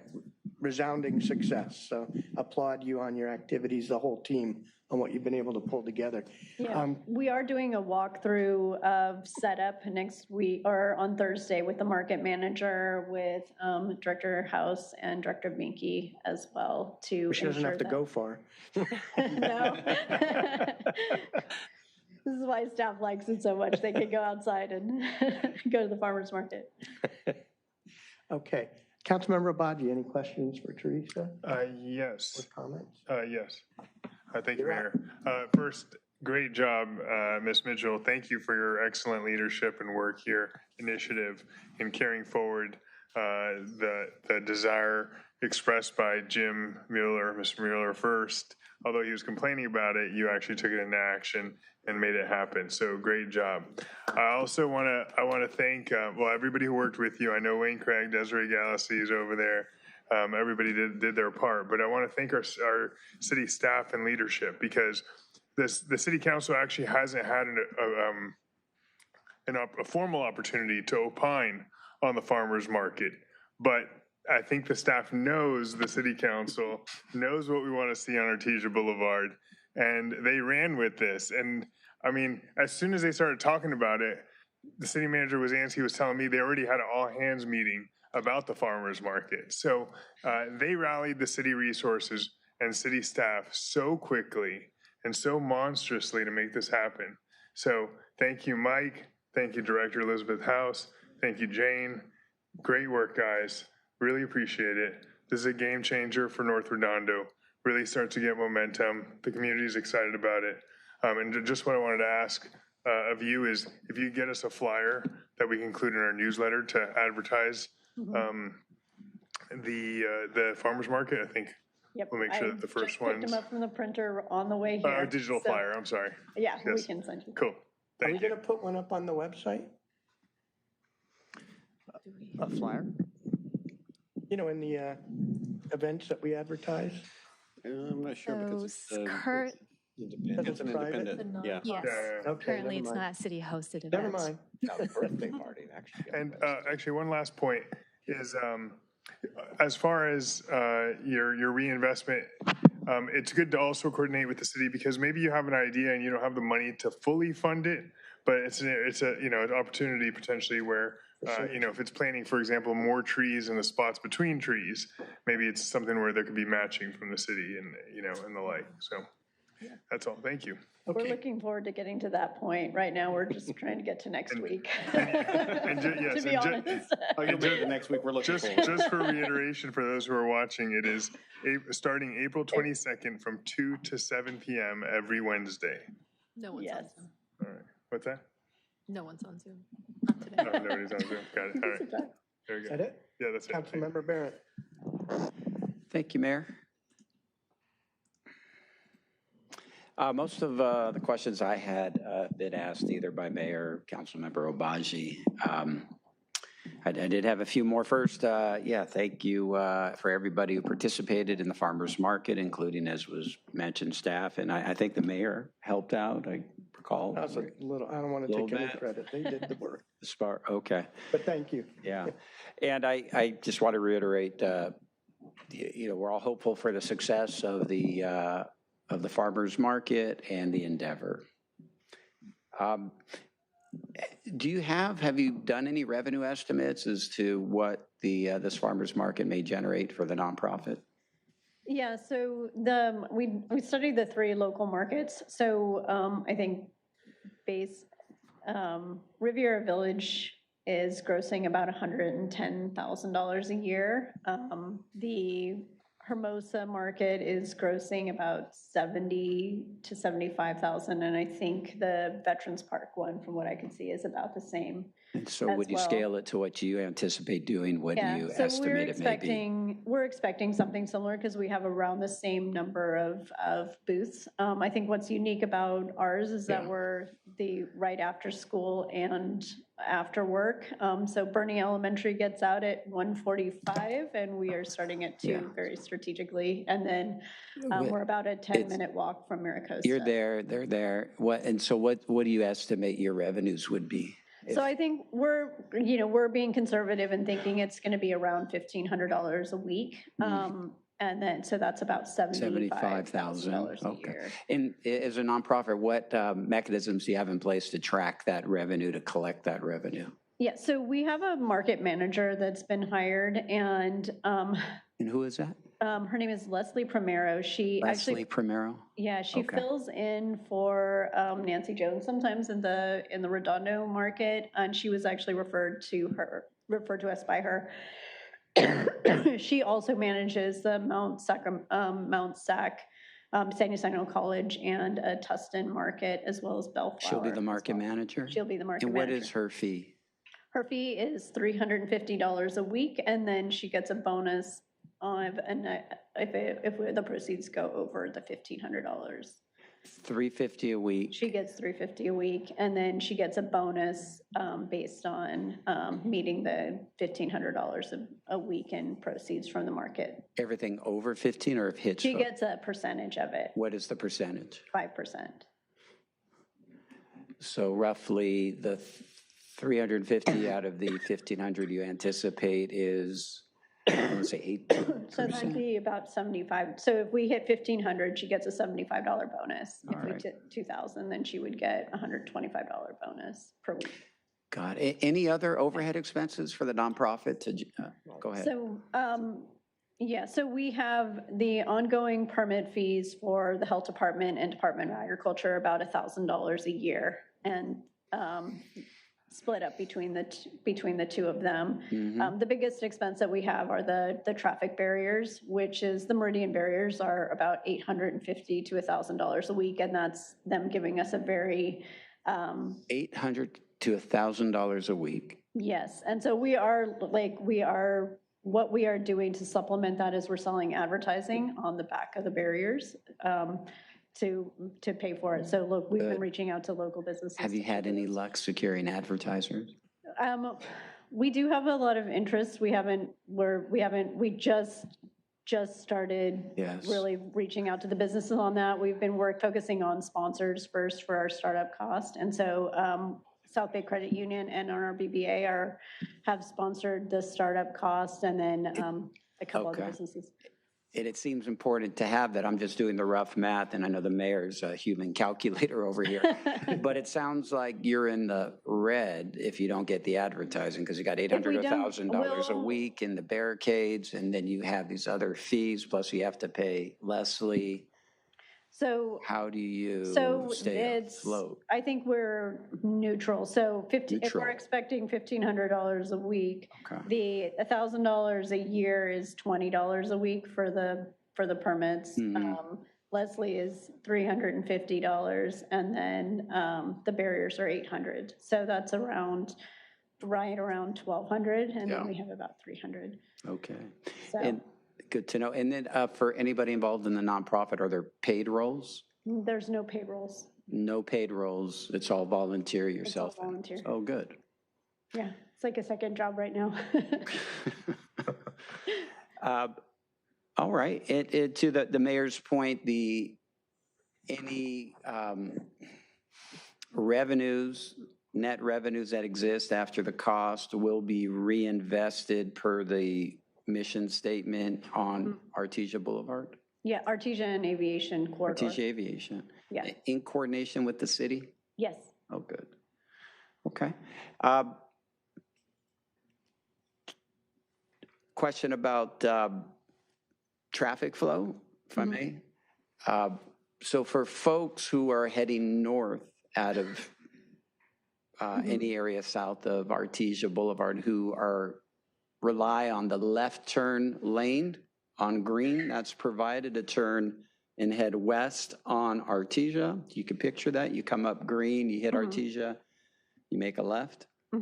For the folks who really prefer using that light to make a left, which is not available on Blossom, not available on Flagler, their only alternative would be to go to Ringe or Aviation. Correct. Any thoughts on how they would be able to work around this? So, I mean, I think Vanderbilt's a one-way street, so it pushes it directly to, I think that's Flagler right there, and then it would go Flagler. So it would either be, that's not an easy left turn, but it's Not either, easy. it would be a right turn and then a U-turn at Green again. A right turn onto Artesia and then a U-turn on Green to go back. All right. Part of the reason we selected Green was because the Green isn't a through street. On the north side, it only goes to the Montecito and the Artesia Bar parking lots, and then there's a park halfway through. So we don't get through traffic through there. And it seems like a good location. It does have that left turn. Well, hopefully that works out for folks who are trying to get through. And then last question, if I could, Mayor, wrap it up. To the question I was raised earlier about notification and of the folks who live right there on Green that the mayor mentioned, it sounds like one of those residences won't be able to exit. Was that resident who was specifically impacted in that way notified and approved of this? So it's an apartment building that actually has, I think, 8 apartments in it. And the garages have been converted into an ADU. Yeah. So there is very limited parking. So when we spoke to when I spoke to the residents, we actually gave them kind of 3 choices. We had talked about maybe at that point, it was really early on in the planning, is either closing the library parking lot, closing half of Green so that they still had driveway access and just using the north half, or closing all of Green. And every single one of them was, well, we don't park there anyway. Please close the street. We really are. They were so excited about the farmer's market. And so, and enough excitement that they started knocking on each other's doors of like, make sure you sign this so that we can get approval. Unanimous approval of everybody. Unanimous approval. Okay. Yeah. Well, thanks again, Teresa, Desiree. I see Jim Mueller, who's there. And of course, our friend Wayne Craig and others for doing this. And thank you, Councilmember Obagi, for having this in D4. Well, I mean, you've provided a home there. So that's all. Thank you. Okay, thank you. Councilmember Waller. Thank you, Mayor. Again, congratulate you guys on doing this. This is very similar to the origins of Keep the Esplanade Beautiful, where people, instead of complaining about the dog poop, decided to do something about keeping it clean. So it's great that, solution-oriented, community-based solution-oriented development is great.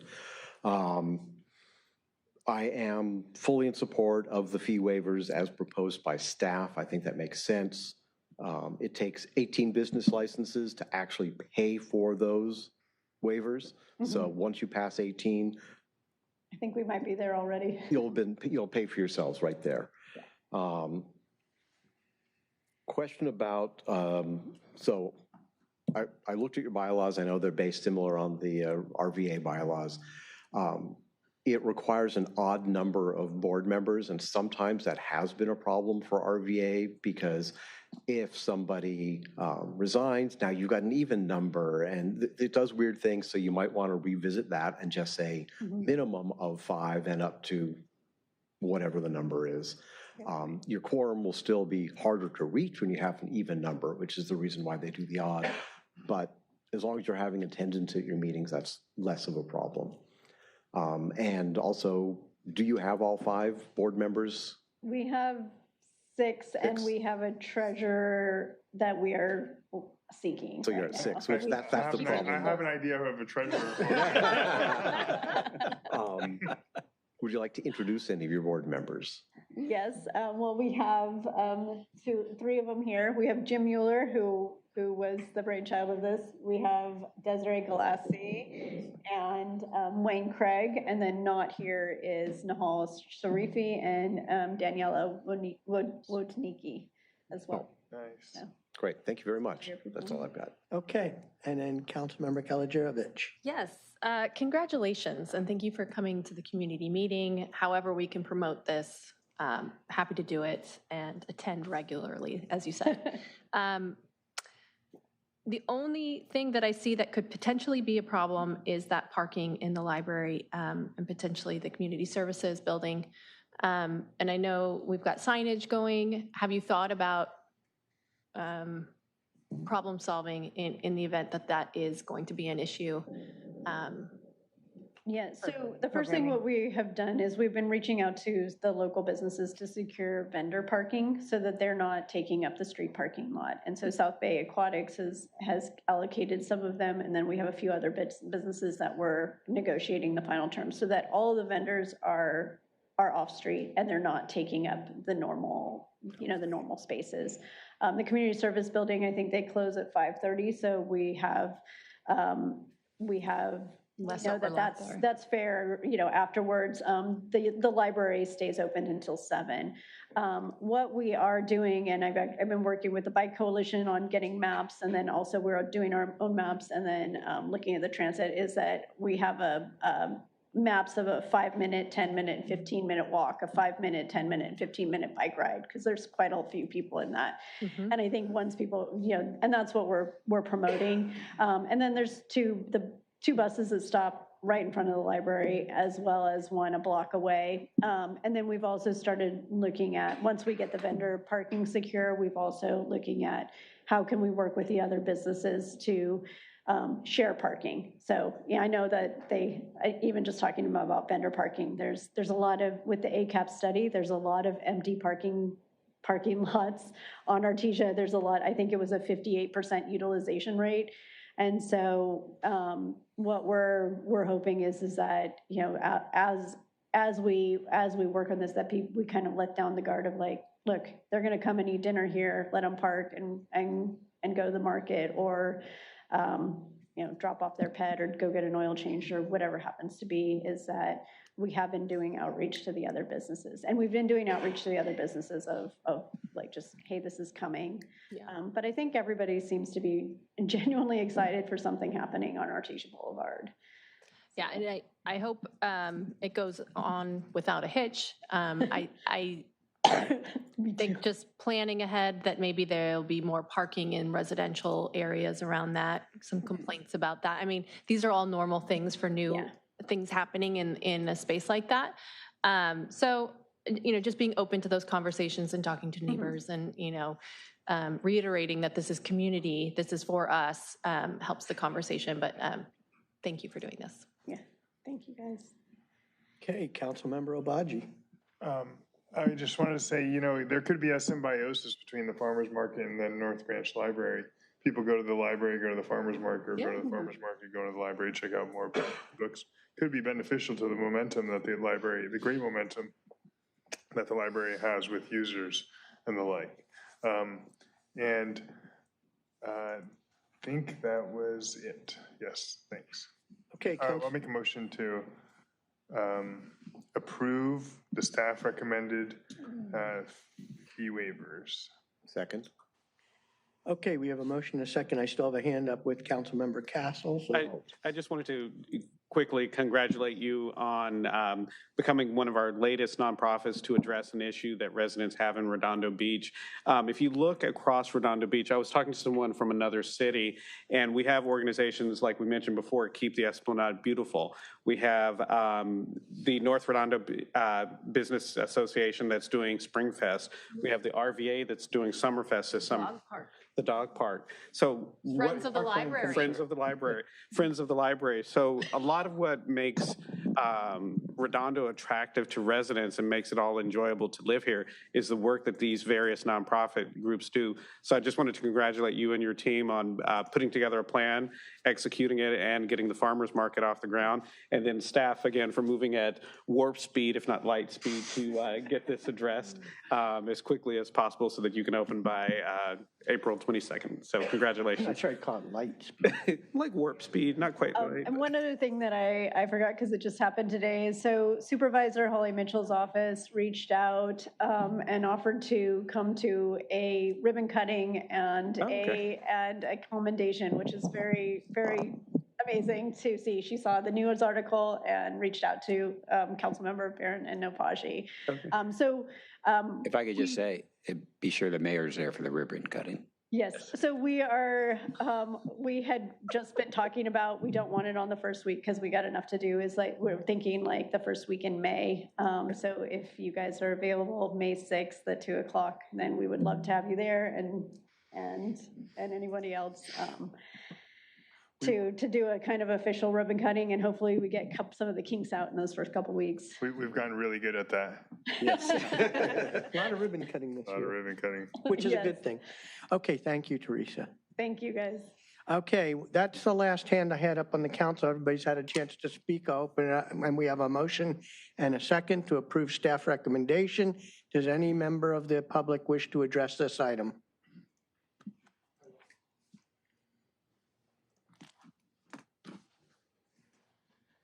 Good evening, all. I'm Rick McQuillan from Manhattan Beach. I just want to say another aspect of Redondo is that we may be getting traffic from East Manhattan Beach. I've talked to some neighbors there, and they're interested. Now, the interest level is maybe not as high, and it's not as aware, but when you're, I live over by the headquarters of Skechers, west of Miracosta, and for me, it's actually even somewhat of a trek to get down to the farmer's market in downtown Manhattan Beach.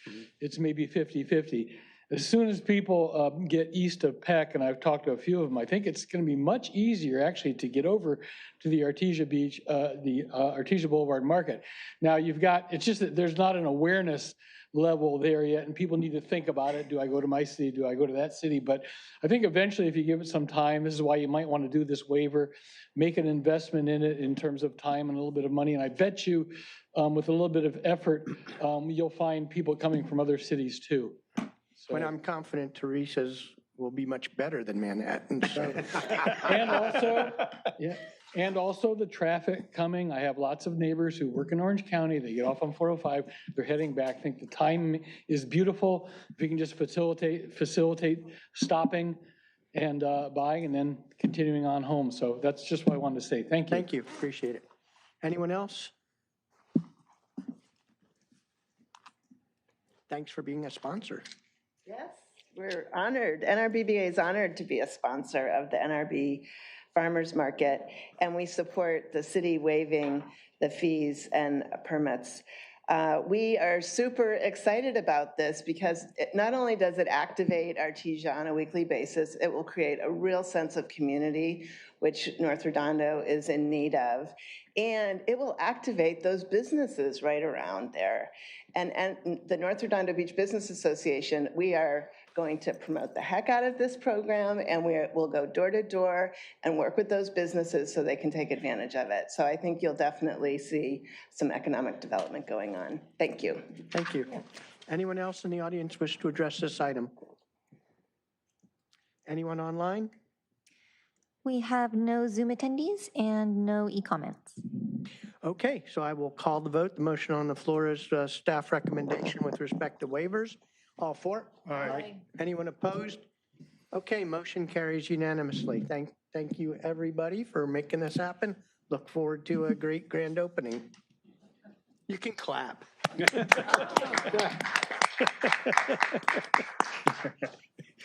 Okay, thank you. Let's see, with that, we're going to city manager items. City Manager Witsansky? Yes, couple of staff shout outs tonight. I'd like to recognize he has been a longstanding employee with us, and he's a little bit shy about these things, so he didn't want to do a public key ceremony, but there will be an opportunity for a few of us to celebrate him. Gary Lalagi, 38-year Public Works Facilities Manager for the city, somebody who I had the pleasure of supervising in my prior stop as a Public Works Director, somebody who's been just an outstanding employee for nearly 4 decades, is retiring this week. It's bittersweet to see him go. He's just been a tremendous asset. So I wanted to acknowledge and recognize Gary. Again, as I said, he's a little shy about these things. We had a chance to celebrate him as Employee of the Year this year which was nice. I think that was about all he could handle from a public standpoint, but we will be honoring him, and I'll make sure you all have an opportunity to know where that is and when that's occurring. Also want to give a big shout out to Charles Eder, one of our engineers, principal engineers in the Public Works Department in the Engineering Services Division. Charles was instrumental in working with the county to reopen our Dominguez Park playground equipment that we have been so proud of now for over a year, but haven't had the pleasure and opportunity to enjoy from a community standpoint for the past year as we've worked through some, let's just say, issues with the LEA subset of the Hopefully you'll be there Environmental at the Services ribbon Division cutting of the County Health /1-year Department. anniversary. Yeah. So we are grateful for Charles's efforts. He's worked hard to build a relationship with the staff there and ultimately get us to pull down the fences and open the play equipment. So big shout out to Charles. Also, 3 individuals in the Public Works Department who were instrumental in installing our historic windows and window casings at the Veterans Library. Seems like a pretty straightforward task. It is not when you're dealing with a structure like that. Typically, we would contract that type of work out. We found it to be more cost effective to do that carpentry and that work in-house with our existing resource and personnel under the leadership really of Chris King, our waterfront manager, as well as Mike Klein, of course, our deputy extraordinaire. But Jonathan Monroy, Umberto Conrique, and George Garcia, 3 staff members who actually were deployed to build those windows, and they look great. And we're working, of course, in partnership with our Med by Meg operator to get that facility open to the public here shortly. And then lastly, we've had quite a few wind events, rain and wind events that have resulted in a lot of weekend and overtime palm frond cleanup. I want to say thank you to Adrian Godinez and Stephen Schell for their work in responding to those off-hours events. So really very much appreciate their activities. So that concludes my city manager shout-outs for the week, and really grateful for all of those employees. Okay, great, thank you, and well done by all of those personnel. So I appreciate you giving them the shout-out. Jumping down to item Q, Mayor and Council referrals to staff. I'm going to kick this off. I've got 2 BRRs. One is, recommendation on business license fees, what the impacts are, whether we charge them or don't. And I think we kind of talked about it, but, for the one-off, once-a-year events, maybe not do it. And for the regular recurring, but I'd like to see that. Yeah, it's definitely a policy discussion. I think that's ripe for consideration. We'll give you a BRR on kind of what the call it annual aggregate tally is of these waivers, and you'll recall that we've started to formalize this process and really bring this forward, whereas previously this was kind of happening at the counter based on an interpretation of the code. And I thought that'd be appropriate because we're talking fees and all that. Absolutely, and I think what will naturally follow on will be the policy discussion and adjustments to the ordinance as we had discussed, I think, in strategic planning and as part of a separate referral earlier. So we'll continue that work. We've got some thoughts on how to address this, but we will need to bring back a modification to the ordinance to affect that change in a policy manner. So we're working on both tracks, but appreciate the BRR. And I'm open to your feedback on this, but also wanted to look at and perhaps adopting a model similar to the soccer field at Aviation for the pickleball, whatever you want to call it, facility at Aviation. Oh, a partnership opportunity. A partnership with a private entity to do the investment and upkeep and the trade-off between staff and city doing it versus exploring something, because I think El Segundo just had a major, vendor come in and put in indoor pickleball courts. So that's what sparked my thought process on that. Since Councilmember Barrett made this as priority task, maybe there's a more inventive way to do it. We can try to bring some options on that. We could certainly describe the South Bay sports concept that we used to initially implement. And your feedback, if you think it's a dumb idea. We'll kick it around internally, see what's out there, and explore some options. We're also looking into Torrance's Sourcewell approach to construction of the new facility. That provides some creative opportunity as well. Okay, thank you. Councilmember Waller?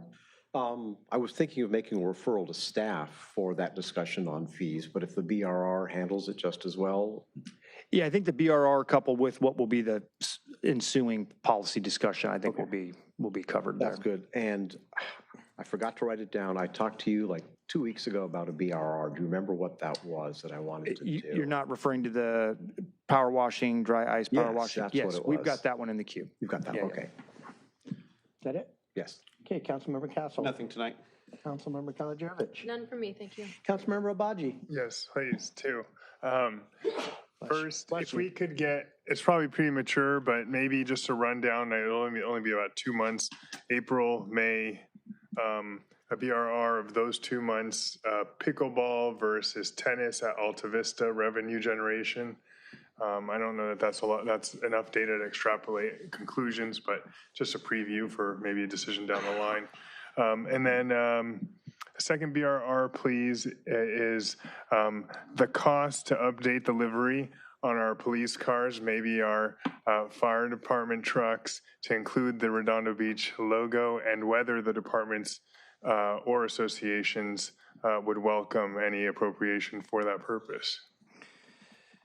Yeah, cost, I think it'd be options, and there might be some design work prospectively in that Right, yeah, endeavor. cost and design, et cetera. That's it? That's it, thank you. Okay, Councilmember Barron. I have none. Sorry, I retract my, I have none. I do have one. No, go ahead.